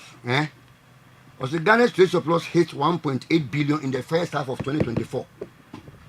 Yeah, ended 2023 December. Trade surplus of what? 3.68 billion. So, if you have trade surplus, now for 2 years, now currency is depreciating. With inflation, once you can achieve what? A single data, then there's something wrong with your figure. So, I mean, can't go into it. Because about me, I can say, if your economic fundamentals are weak, exchange rate will expose you. Or back great war after a year or so, not all an air caution. Or say, yes, I said it. Even now, it is true. But it is a warped logic for somebody to believe, say, if the city is depreciating and the economic fundamentals are weak, can you listen to such a person? What intellectual would do this analysis? Okay, I'm Professor John Bafo. Some of you don't want Bafo was interested. Because the man was not making sense. He was not making sense. And for you to have a trade surplus, do you know what trade surplus means? It means that we export, I exceed what? We import. In simple terms. So if your export exceeds your importer, why should your currency depreciate? Why should your inflation rate goes up? But, PV, what share the questions are? Then also, you have the highest unemployment rate. When your exports are going up, it means a lot of economic activities is doing what? Going on. So it is envisaged that people should get jobs. And this is the time of unprecedented what? Unemployment rate. With all the flagship. No wonder in 2018, I think it was 17th April or so, when I for the year press sorry but first of all, Ben Abel began saying, Mr. President, we flagship progress now. How many jobs now are there? Creating. Then the dishonesty placing again. And I go for the same. Give me 6 months, I'll come out with what? Accurate figures. To date, the man hasn't reverted to us. So what are you talking about? But PB, with all this, I have a question to Obusano. Obusa said a sipping. Because my mama say the inflation. Why inflation is 54? But now, as we speak now, inflation is 22.7%. No, my mama say it started from 54. Say you're checking because why is on 1.22? No, but so why don't you talk about the current inflation? No, but even the current inflation it's not acceptable. That's what I'm saying. Say, won't you mean you trade surplus for 2 years? Now with currency intimate depreciating. Now with inflation, you cannot even hit what? Single digit. So Mahama is not an economist. He's speaking, but I'm telling you as an economist, you can't get in double digit. So the question, any wrong target will be formed. What is wrong target here? You are asking, say. Listen to me. Yes. When did they pick the inflation rate from? In 2017. Now inflation rate you're saying? In 2017. Check for me, get me the correct way for we. But I at what level do they pick the dollar from? At what rate? Was our debt level in 2016? Where do we find ourselves now? So Mahama is asking him legitimate questions. He said, when you find yourself in the debt to this same Dr. Baumia, you dig yourself out. Why can't he dig himself out at the level of 122? He have dived into what? 763 billion. And you are sitting here asking me, these questions are legitimate. I am surprised you're asking me these questions. No, I'm asking the question because you should have allowed me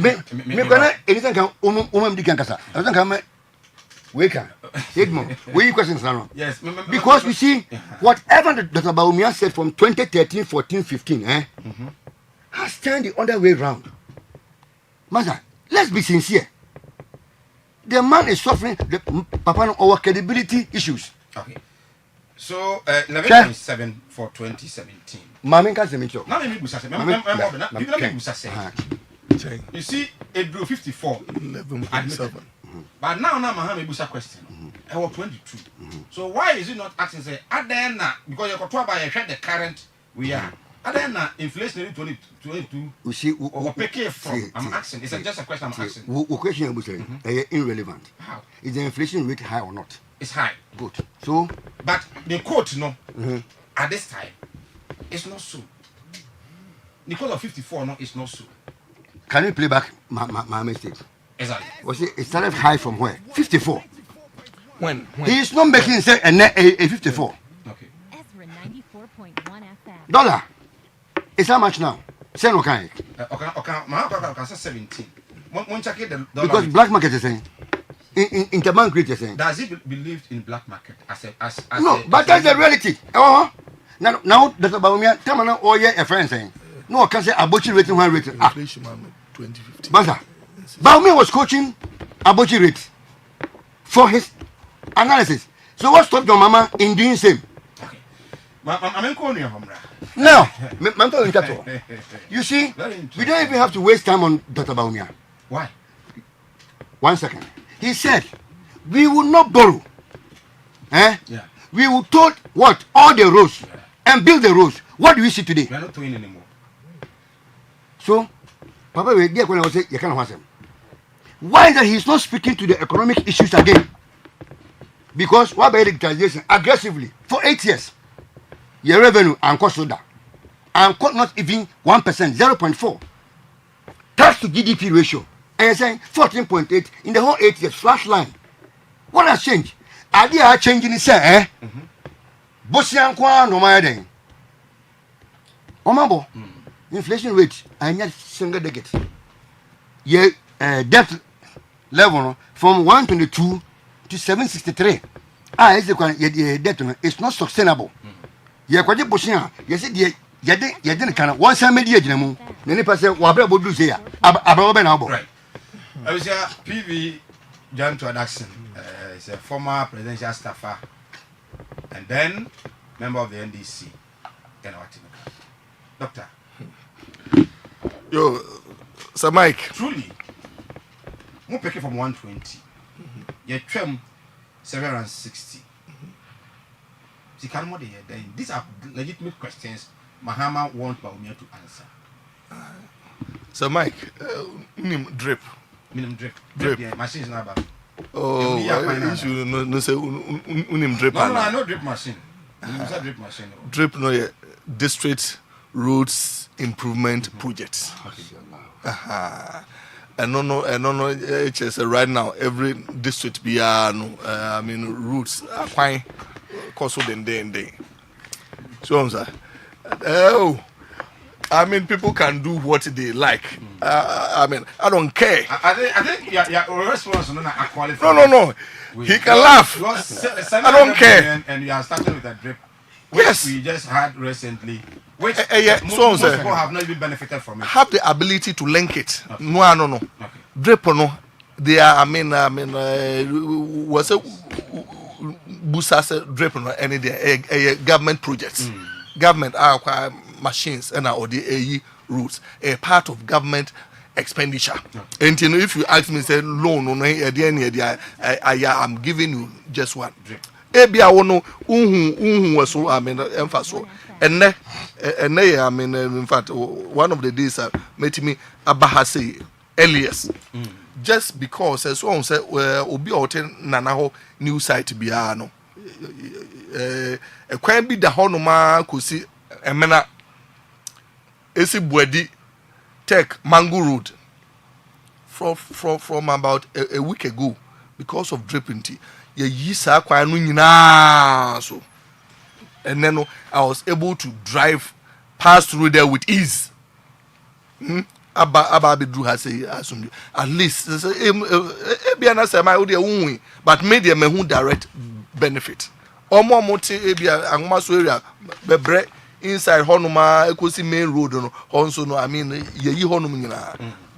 Baby akaye angomaso main town no na eko I mean your friend was saying, Nana ho, upia koso, honum enaka. But at least me who direct benefit. Nyamenkwa, several Ghanaians also who direct benefit. Road projects are this government, I occur in terms of kilometers.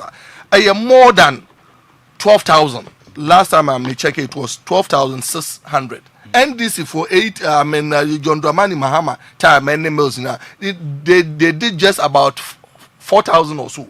And if you are asking me, say Sikano, and here for any call into road projects, and I'm telling you, omo who drip as one faswa, omo area ye acquire aye gutters aye bridge there or omo who so emphasis.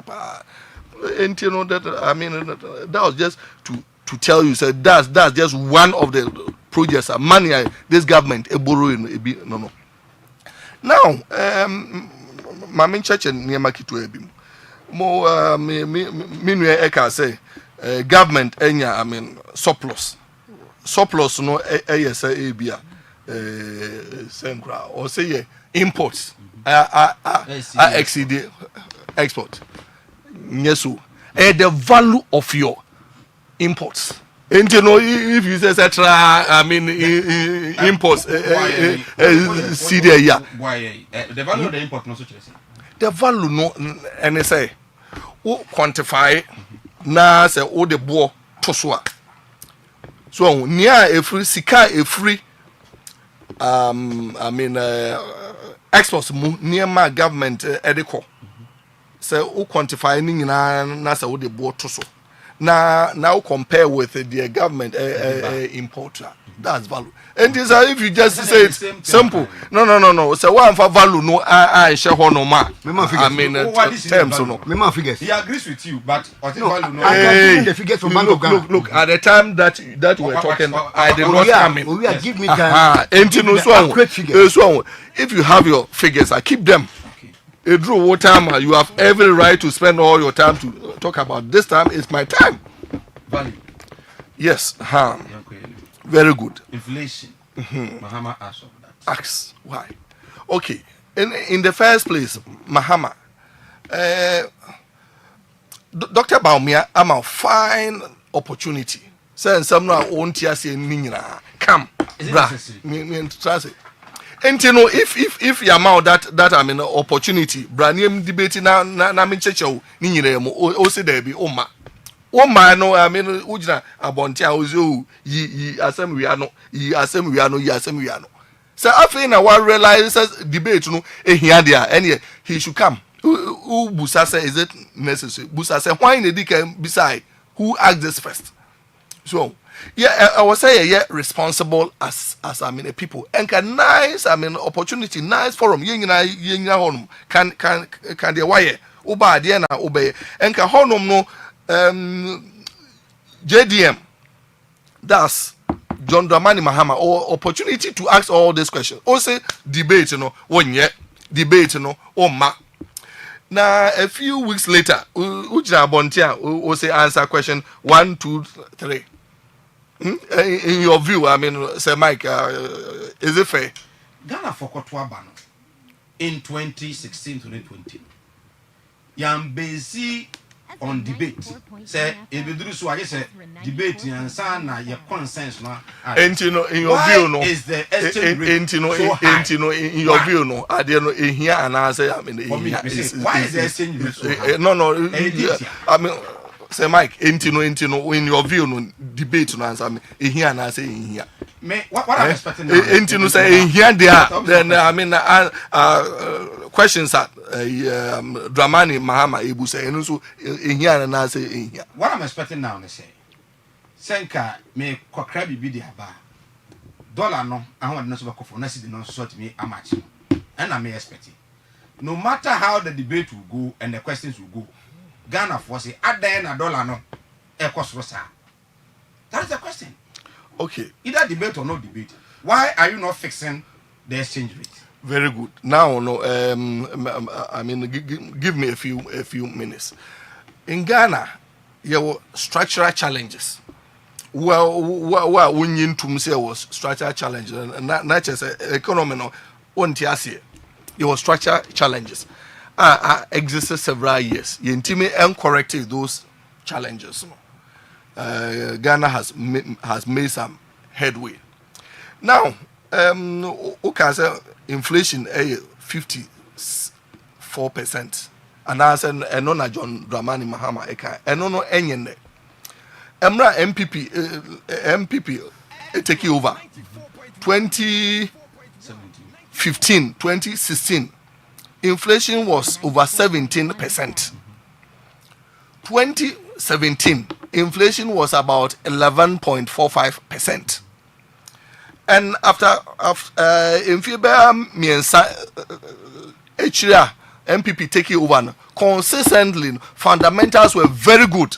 Inflation, though you no single digit, but 2017, 18, and 19 saw some of the lowest in our history. Now you're better than say MPP for take over. Until say yenya external shock, which is COVID. I no really several things. And COVID no yempo Ghana economy no suffer so much because of the structural challenges. No, I've told you. Na other external factors. It is Russia-Ukraine war. Boom. Now no actually say resilience. So and I say ahoɔden na ɛwɔ Ghanaian economy no na ahoɔden no wɔ fam. Ɛno nti na yɛ suffer from these external challenges no. Enti no edru baby I think 2020 122 going no and inflation no shoot up. Enti no say cause 54%. Yeah, my assume say one day in edru. No. Ezra, MPP at time 2017 it was about 11%. But after Russia-Ukraine war, and it shoot to it could do 54%. But the government has worked on it consistently. Say Ababedu 22%. Within 1 year, we are hoping say within 1 year, from 54 drew 22%. Within 1 year, we should be able to hit single digit. Inflation. And we have made some progress over the years. So now, issues about into the fore. Number one, volatility, and I said, density. And number two, and also my prices are affected. Your friend, inflation. Now, surplus a buy no. Sectors bang and contribute to highest, and these are the figures I will see to me now. Okay, now first I try where to put the argument. So I say if you have a country like Ghana, foreign component of your GDP a very higher, but it could be say areas are earning no so far some way beside science. So, if you have multilateral companies, contributing to your GDP, they can choose to keep it in the country, and also choose to repatriate their earnings. Number one. Number two, informal market as far as the dollar a very very large and vibrant. So say Obeko Bank. $1 but Obeko, how do you call them? Alaba dollar. And the informal market is so large. Maticulous binum timi from country, Nigeria, Togo, and then other countries. Eba better. And no matter how much a Bank of Ghana edibegu system no ubehuana others aba better. Third factor, arguably, attitude of Ghanaians. I been store or value in dollars. Including people in government and outside government. Omo ato dollar no in anticipation say dollar no be rising. And ye can as a people no yen so no yen to ye hofo. Say this are three key issues, sir. What touchy? Yes. So why should we blame the system? Ghana for the say when they cause somebody a campaign TNDC. These were issues are nobody a campaign TNDC say NDC want to manage economy no inflation cost no there. With all these I mentioned NDC times and a trouble. So if you are ending your tenure of office and you are still saying, say, these are the challenges there, then it means you are even more failure than ever. So on say issue no and say who was the president then? Nanado Dankwa Kufuado was the president under the MPP government. Yeah. But Omia say he has solutions to all this. And you know, he should be tried. Against John Dramani Mahama, or no the Obeye vice or Sanso Obeye president, two of them, he could not sustain this. And you know, so on to compare the record vice president Enya Baumia to the record of a certain president which are more than 4 years. Went to Ghana for Pamon. And I believe sir Yema Dr. Mahmoud Baumia. The opportunity or no the yen try no. You cannot put the near NDC for a person yes on person force was and yes no Baumia but whatever you do and I say umpu Baumia vice on your president and first time look around the macroeconomic fundamentals no were very good external shocks and abem but we have not sat down. We are still working on it assiduously. As I say, inflation 22%. So yeah, it is dropping. And the question is there are three key things. Dr. Achich say, "No, now is inflation and whatever." And then the question is, and I'm a campaign. And then the response is that, well, and a campaign there, but Baumia on your president or your running mate into your president, the problem will be solved. You try, do PV Jantua and the entire people of Muti agree, say Baumia.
Ezra. Right, say na sign Emwakwaba, aha, Ezra 94.1 FM, and of course, Ezra TV. Facebook, Ezra 94.1 official, and I do another Kofi Asante on Facebook and YouTube, Ezra 94.1 official. Me didn't say Mike, and I pay many former presidential staffer and a member of the NDC, PV Jantua Daxon. Ofia Edin Komosanso and a lecturer, researcher, Kumasi Technical University, and a member of the NPP, Edmond Pompepra, and I assume Kunya Edin Komo. Bibi, before I ever kona, Nibusa question on today, and someone now response on Dr. Demainano. The Omokan ye ahead of 2016 elections are Ghana 40 or Motuaba. So now I say in 8 years, someone as a Ghana for any so dia na say among for no one. Akufo never said anaso kan kwa na won kan say na Baumia kan. Mahama is incompetent. So okay. Yeah. The true baby. The incompetent Mahama. The true baby. Dr. Baumia was so crafty and innovative to turn Adiano. Was okay. If he doesn't want me to call him incompetent, now Mahama have been competent to destroy the economy. Yeah. Mahama have been competent. No, all staff flexibility in a sad dexterity, no. And they were in fine. Nanim, one must see a man that about me a chance. Nanya one on the coup for the 40-man committee. So, one find stabilized dollar, young Franco. It's a coup for them will lose confidence about me. I tell you, 40-man committee is a woman called stabilized Sidino. But about me was not part of the team. It's a woman who said, but I'm a for business. Would say Asama Kennedy a Japan kind. Was you be or dear call IMF piano? Any say man chance being we incompetent. We need the okay because one more can say why I call IMF piano. We need the bayan. Would you manage economy? Now, doctor was talking about drip. And no woman may can't me for drip one yeduma. Me the choir was on 17,000 kilometers. As I sit in front of you. From Honorable Anodompre, July 2024. Now I buy a only road contracted 6 billion Ghana cedis. To date, ultimate years can. But the roads are fixed. Huh? Yes. Now the only power supply mama buy Jomka. But say supply and supply I buy you. A responsible government. So now you must be incompetent. You can't intimidate your car. Now I come to the Waba, ne kwan won't mean to acquire the wood in a day. Esma. Economy, no, yes, I was saying. I don't know be a Juma, no to mean Pianca. Dear only economy, no. Number 2. It's about me, Nana 4.1. What if we are moving from translation to where? Production. Where is it? So, what else is under Dr. Baumia's sleeve? And then, win him. From transition to production, now it's from tax amnesty. This time I want the car who hears also with Chaka. Papa no me say we're disconnected from Ghana. I can link Dr. Baumia to a hearing impaired football striker. Ref ya boy bench why offside the corner now because what because Dr. Baumia said nothing just man and some normal what can you create 1 million what ICT jobs. What are you waiting for? With digitization for 8 years. You've now thought about going to create what? 1 million jobs.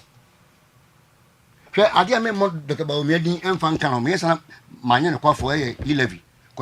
He was able to come out and say on support. Dear Cabiano, he is part of it. Plan for food and jobs are failing. One district, one factory are failing. Dear West, Dr. Baumia, in such Shemubi, one village, one dam. Obetra sempe chanto. Say, na Palugu dam no 1 billion. No, sabe no aka highest investment up north. Highest investment up north $1 billion. E bin sida. Okotra e kosi say obi anim. Say na that drawing board no so ache. Anything you buy no, ya no. It turns out foundation kwa ye nye dey. Ye to be $12 million I dey. Akodim. Ye hu maybe scan kwa dey. 94.1. Now, Abawi, consumption related what expenditure any never do baby you. Yes, the fundamental challenges are there, and I've been always would say me radio should be say I've always spoke about what the fundamental can say yeah. That was the reason I make it to say between 2026 27 I am a view because of our fundamental economic what challenges. But where would the consumption related expenditure dripping it is as useless as climate beer. The number of here what defiant. Shadow, and your first time I am assembly for no machines in you. Yamomu grader, any in happen. But some say, to repair. Even drip way, it was supposed to be accompanied with 1 million watt Ghana cedis to buy a fence. Fuel, madam. Fred, this is baby and say, why? Somebody project at the Amamia. Yet is release the Dabe, and they are not can release. Shetama, dear choir. Number 2, what I mean, 1,000 in you. And oh, mamma saucer, I just say, Yadis statement. Quaban, dear. Woman Chaho. Woman Chaho. Woman Chaho. On bet me a car. As no money, been a make catch a coin, 6 billion. Okay. Share. Dripping. About Missy, when you can't also for a day, 80 jobs. Anka dripping, TVET and tech, how can? Ki training on mommy hydraulics. Ya sound to various assemblies. If you just say, no, my day. Okay. No, my okay. So on your screen, distribution to all MDCs, guidelines for drip funds transferred. Fine. Because time on the coin in the next calendar day is over 2 months. Now quite. So how do you even expect them to use machines? But me point and said, I was shenka ye training for them. Abani in your mom day mechanics, hydraulics for. We assign them to him for assemblies, So machines in the class say, one bit my day, I repair, and I'm a some maintenance plan in your. And about when constantly about what the policy bar or enrich one part of the society. Now we impoverish another part. Free SHS. Mobile mostly for private schools and any day. And count me what. Your tracks now my year run it double track. What will stop our bands and hey? Muscus and question me, put a media belly. Muscus and Edia will be an anchor. For me to go and build new schools at a higher cost. Young value properties in now. Me mamma 10 years, me teacher. Now I buy myself support. Go to rice production for me. I'll give you all the support. Once I meet you with come out. Now what to my school in the Eguna? One more investment I come on. And for one baby coupon. This economic imbalances and I mean Monfa about me 50 questions. Mamma figures. Few questions. Mamma figures. First quarter of 2024, ye trade surplus 1.81 billion, as against 1.6 billion in 2023. Now, areas a trade surplus in gold and oil. Cocoa dropped by 47.4%. So in 2023, no cocoa 1.45 billion. In 2024, it dropped to 760 million. Me sure the Bank of Ghana. So you realize, say, trade surplus, it is not based on what? Your primary what? Commodities, no. You buy one more, when you hui. When you hui take, so why be beer, cocoa and coffee. Okay. Why be beer? I'm see, Mamma, that projection of Baumia. Planting for food and jobs. I feel it. I'll come to you. PV. Okay, so these are Baumia's 50 questions. PV, you agree with me, sir? In the decision making, Biano. Baumia question, Obusa, Mahama, just Enra. Yes, just Enra. Yes. They don't get here in every decision, you have to do a comparative analysis. Now, with the Amumu who say NDP and Timian, any the Amonso when you were in power. But me, I say one, move to me, one broad social intervention policy. ma ban NDC the abagana from mo ato mo pen. 2 banking system I na mo hear man almost say collapse kwa. Yes, banking system. Teacher and nursing training allowance. Mobile mo be share. Why was your government unable to create even a quarter of the jobs that NPP government are creating? Mon kwase ame. O si free SHS mo ya advert ATI free SHS no. Ni nyina mo ka say enye possible. Why do you think the government has constructed okay, omo aban no, why more landing sites, why more astroturf, why more libraries, asin any roads, asin mo NDC aban. So compare. Mame answer no. In 3 minutes na memra. Nyansani bi ani ho. Mike, you are giving him all the time. Nyansani bi ani ho. Nyansani bi ani ho. And obey mu. Ene ne man na bushia, to the extent say obawie no. Na efie ko a wono mutima omunye ba bi da no. Ye beton fie no. On top of it no, ye ton fie ko ntimi ntwa ka wo de. Ba o me questions we na. If all the temerity to ask about teacher and nursing training allowance, the again the year no ever. It was not Antono. And say he's behaving like what? A hearing impaired football striker. But me what you gonna how? And some now can he hear himself? Who's will be incompetent? Now you are using the incompetent as your yardstick. Doesn't make sense. I think I was saying and now the yardstick. Yes, and even the best idea. No, but it's also I get questions. Me say they have done more libraries. Constructed more landing sites.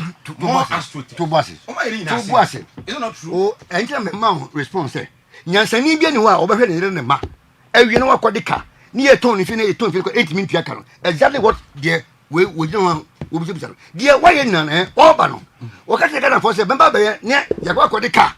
Wabe yentimi ntia hwan ka beto ababa no me busa one ban was say we will not borrow sika no Bank of Ghana ya mabusia ene baby a waje ko me say na ba me kwa ya man kwa man kasa ide Sir Mike but bibi he is also asking a person asking what say it is because tienye Sir Mike he is dishonest now it is asking busa no wa mu no wo about to say ye ba me gwa wo beto ma no nanka wo beto ma So Mike, and some now what saying? I can see one when moon wedding. What you know? And young one was saying, "Foot man could see 94.1.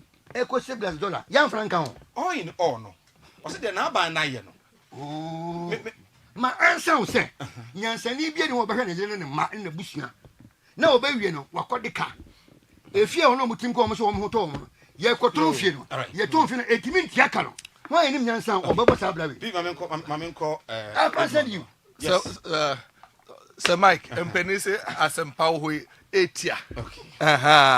Short. And giddy. Short. So, me, Quane who obre. Watch him. Short. So, Ghana, I mean, your challenges. Name challenges I will say no. And yet, I mean, Mahmoud Bawumia, in fact, beat me as well. JDM, challenge me, and you say, when you pay what? So,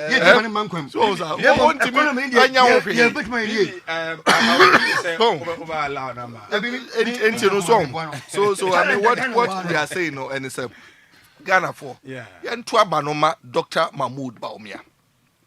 What can be brave near Maudi Aquemu, so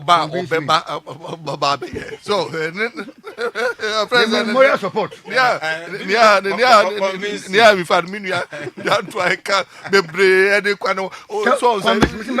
can easily see he's suffering. What bread or chim, then about me. Minia Abutre. So, Abutre. On my end, I yebu. Actually, I go between Basso. Okay. And what I mean, we are saying, and it's say, Dr. Mahmoud Bawumia, a bar. So, or say, your baby use solar energy. Traffic lights are ensono. Do not know your baby converting into solar.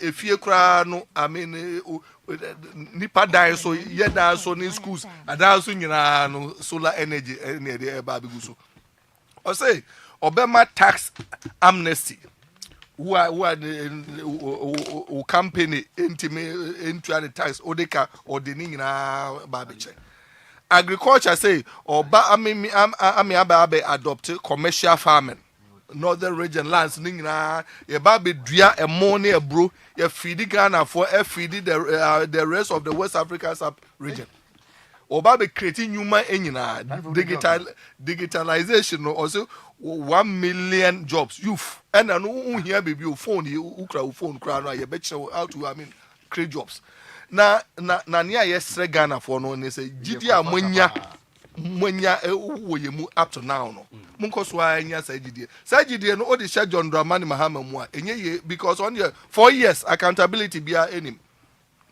nemum aka kakrai almost yesre omo no eni say omo di dwa no sometimes ya na ye pemfaso dodo so I mean sabi oburu se obi ekoto ade e bia I mean 500 Ghana na se obi ebeton na se odije no 1000 ana se 2000 o dey akrobeka say oh abai na amane bo ayedin but e bia na emfaso no so a odi to so no dos dodo ye hu bi mra oyira nwa bo eye den no ne hu say e bi num timi kofa no 200 or the bar bonche 900 enti ye tu ye hu ye nyina ye hu fo no ye be sese almost omoton I mean ade no mo mfa say oh within this short time o say nya mfa so bom ema obi ade blame no to abai so mesa so asre ye maame no a omo jom no ye frɛ ye maame no bi market queens ebia oye hima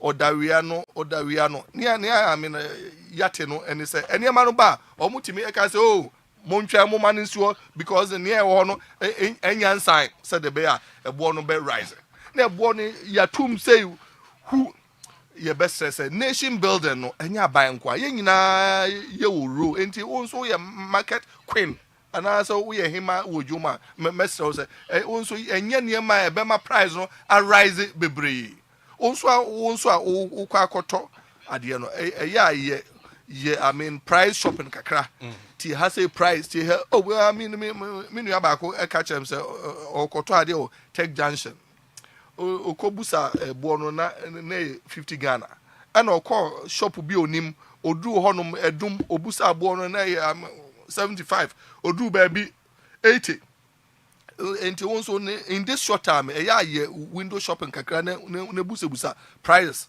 na say omom to ade na ehu say nda bi customers no aye discerning na meje di say emfaso boom no aye pe no ni nyina ebeba fom say wonso a wo ye sofo wo ye imam asem ya make uko asori a preach emi nyina ye hu say ye de onuado ye mfa onuado emu man no na ne a obeyi a ubenya mfaso na emom onua ho ebe kire no na onua dia sobo no abo aban de I mean ye be say wo ye sa na wonso wo ama onuado no anya adwuma governance you have the opportunity as a government say ade bi a be timamufo I want to about most of it may ye free so if there is a market woman be and I said him maybe eye name be enya and I'm on to ben aban no so at least near NDC ni PN some time ago and Jerry Rollins say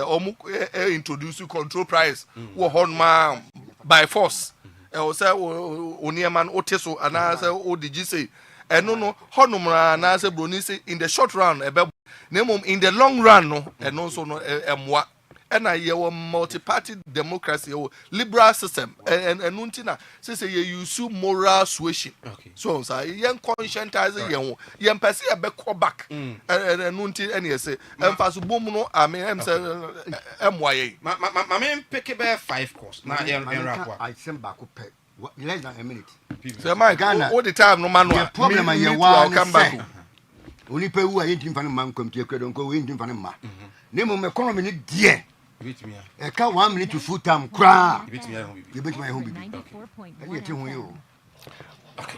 0 So Mike, 0208 340412. 0208 340412. 0558 620300. 0558 620300. Doc, I'm in for course. Make your point. Good morning. Bianca, only a member of everything work on so far. Of a friend people in no one of the one, Fasabona, but you know what? Of an NDC, you know, says it. On the class program, your channel. What Casa, so I don't know, can only teach him 1 9. He's not making anything. They did son what you you might be watchful the way we talk. Oh, offer. No. Untimin can't say me guest and never tell me so it's not making sense. No. That's it's most disrespectful way of communicating. No, you know me. Offer the mama chat and mama comment.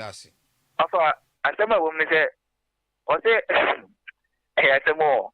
Share John the Money Mahama, government official one. Or say, well, 5 questions. Some Dr. Ladi Mahmoud Bamia so my answer. Then the Mahama Yan and I thought it Dr. Bamia on your size, on your level, and you want to win debate, you know. Offer, if you fail, separate debate, and you move to Kwaba, who done it from the debate, who could not attend and so, and so we put up 5 questions. Yes, imagine. Another Mahama, there's a Nemoya di Wusa. Of my country is one government official one. Ghana for your agency a Sunday. Mahama SRBD so I did not conquer some of the community more. To the extent that teacher for you, hello, good morning. We are free. Hello, good morning. Good morning, Minia. Yes, sir. We are free into you. Hello. Hello. Yes, I into you. But I'm Casapo, what a Midian and I'm essential. Nana Yanko. Dr. Mami, why? Dr. Chan Mami, the one of us about the mission of what can semper.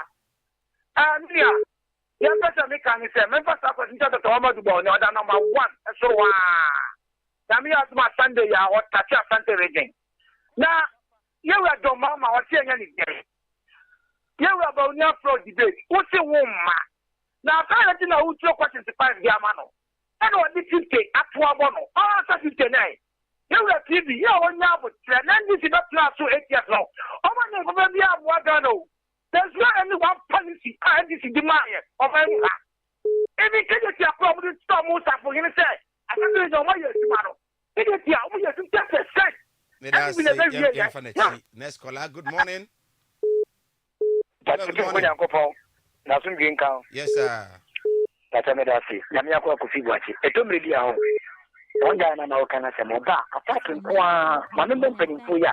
Rebecca, in 63 years, Tiki Dantua. And in Shram. Yana me penny for kind of crazy. Economy, a property from a penny for the coming. And your money, and you must say, you see me look at a man. Amendment to Makoma. Stomach ulcer. And education for common young for your papa Christmas moon, your second to a back. Sikasama did some cafe.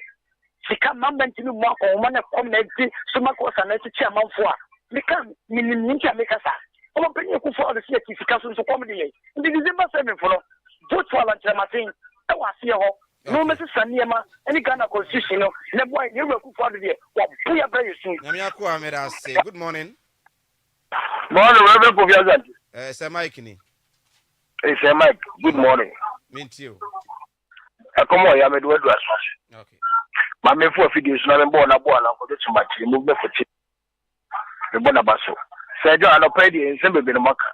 Then, Osha Ghana may be a column in Akudua. Then, never once said the Ghana for the donor, so much show Monsa. Or Muti, you know what was here. It sounds on a ball of the too much. That Dawma, and the name you might able to Ghana. Osha one day to offer to obey when the Ghana for about it was my way near bro. And never play Dawma, and then companies in Mamba, and so almost a second day. Oh, Hanum. Just a John, the may be before air to a MP for can say. So over here, come on. Bernardo, every day, first time about 2 40. Hello, good morning. Hello, good morning. You cannot just be listening to something. Central Region. And the chairman of Mabaso, it was my family. Now, yes, yeah, and the discussion among your fan about me questions or dear Mama. The Mama's question or dear Mana. When you're enemy, you are about me, vice president here. Upon the how Ghana Maya, I say, now about me, but to be a president. Nothing banks banks are Ghana able. Nothing banks are Ghana able. That is, nobody thought about the money in the Ghana mine. Again, AFRIFA. What you $9 million? Let's say they sustain banks and my banks are Ejima. So we are $21 million. What the big book? What the big banks for? $9 million are already banks in it. It was $21 million in big banks. And you certificate. Only how did you share? Or the economics more fun Bank of Ghana. Just let me take one who the people only me who be your school. What you properly do about of Ghana? Okay. Hello, good morning. We have a last but one. Hello, good morning. Obagovi. Sir Mike. Senior Maharaj, you want to say? Maharaj, Boko, Minty. You mean that? Hey, and this you know, on your coupon and Kano. What church and some Lama. I can't pick the crown, but the Uranka, yes, we say. Who can understand this name to know me and what? Say, Mammy Cody. Say, yeah, how we know our Ghana, you know, I had Dr. Bamia. In some of the Kenyan, you know, what Ghana exercise on the internet, we should send the money, Mamma, question out the basis, you know. And yeah, I send a Syria called MPP and the communicators of MPP, I'm over Yanu. Dr. Bamia, I know, say. As some of John Dramani Mama Karen, Wababa Yano, make sure the original chairman and Akusi, Wane Ablakwa. Last call, good morning. Good morning. Hello. Yes, I do have free. Good morning. Yes, sir. Yeah, but don't you have to why? Yeah, hello. You too, Parker, sir. Okay. You see, I'm in Canada, I'm in Dr. Baumia. You see, me disabled, in fact. If you are my Abama, you disabled for your tobacco school. And then broke school somewhere, or disabled, there's a booty say, yes, you like those clinical school. Every time I have been saying, you come up on your school, come back to me, and cut and I could find not by $100. Okay, Miss Somida say, well, you fancy into me for for BIBU, an era pop, and I pay PV just 30 seconds. Dr. Baumia say, and this in fact social intervention be my. They should pull out get fund, near a better free education. Free education is running on the wheels of get fund. I don't say the get fund on this. Get fund, why buy?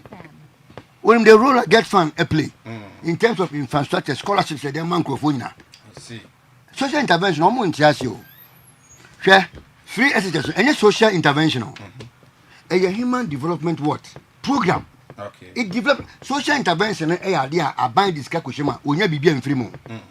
That is why I brought from women. They don't use social interventions to develop crew. There is social interventions about can find some Burkina for be damn low is him. Now be careful, sir. Portion. Madam say, say. Let's go and give them social intervention. Say, yeah, woman catch your hand. Your developmental agenda anymore. Now, what do you have? Let us say, a birthday on one idea. So, Mike, to my men,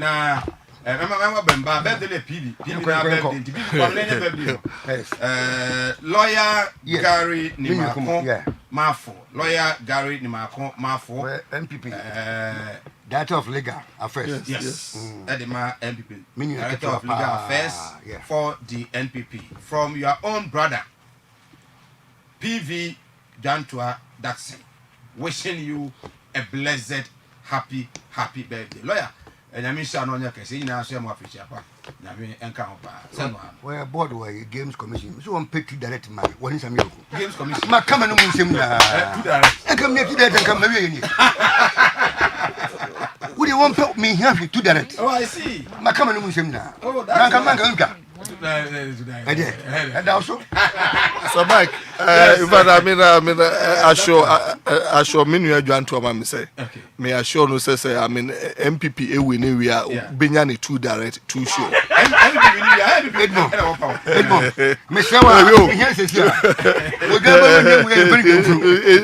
Don't worry. Over pioneer breaking it. Now, yo, idea back here Ghana for free education. And your free education ranka obano onye school no JHS now was spending at least 20,000. Name MPP for say yeah committed say obia benya education.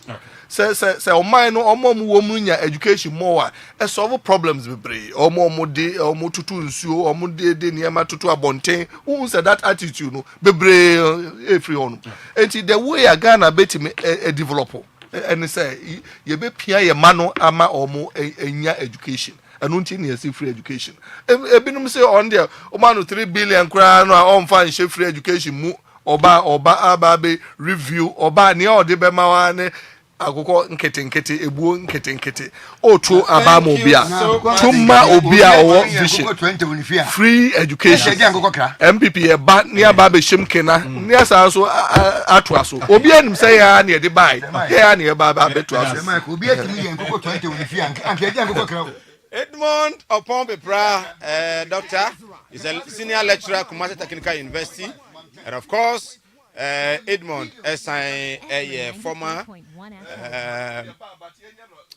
NPP aspirant, National Fed Vice.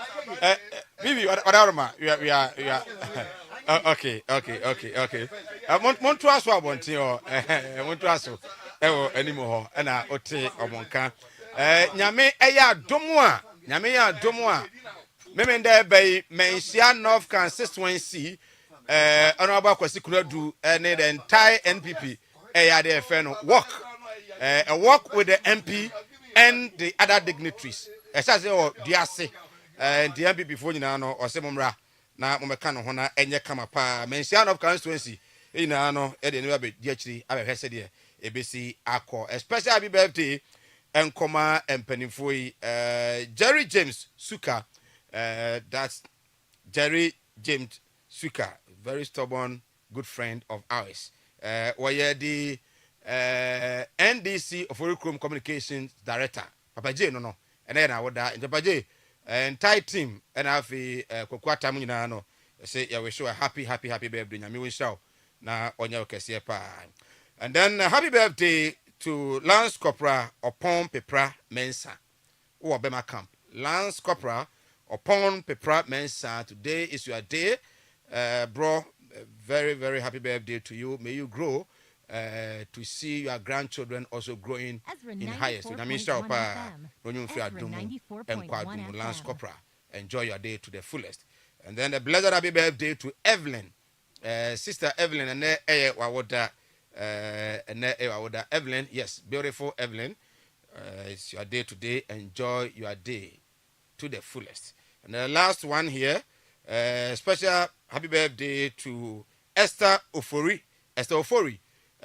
and we if Ajwa pin them and I don't know. Okay, from wow Oyonko Ajwa or Sister Esther, yama happy birthday. Not pin them, and Esther Ofori, Wawoda. Na Esther, who have a parent, I don't know they call more. Okay, Esther, no. And I would enjoy your day to the fullest. Namisha, na on your case. Namia Tomoa, if yada, ye ba bantima. Lord, and pay or bantima and Chakasia and command rider as a pa reception, Lord, with the ma ye, ever bantimano, and tight him nina, see Namisha pa reception, Lord, Edumanu, MA.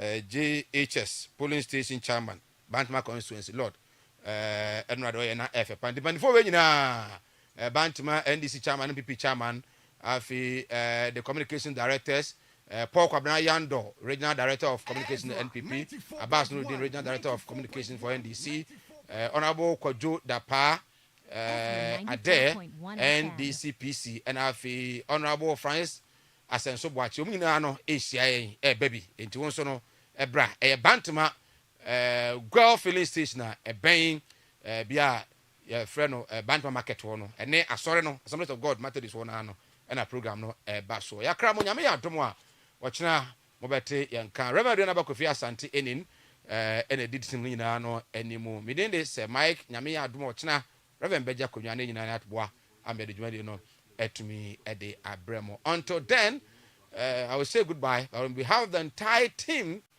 Kwakwata Nation, Afi Ken, Promise, Ruben, TK, Afi George, any team ni na no. Yamamo obia a very good morning.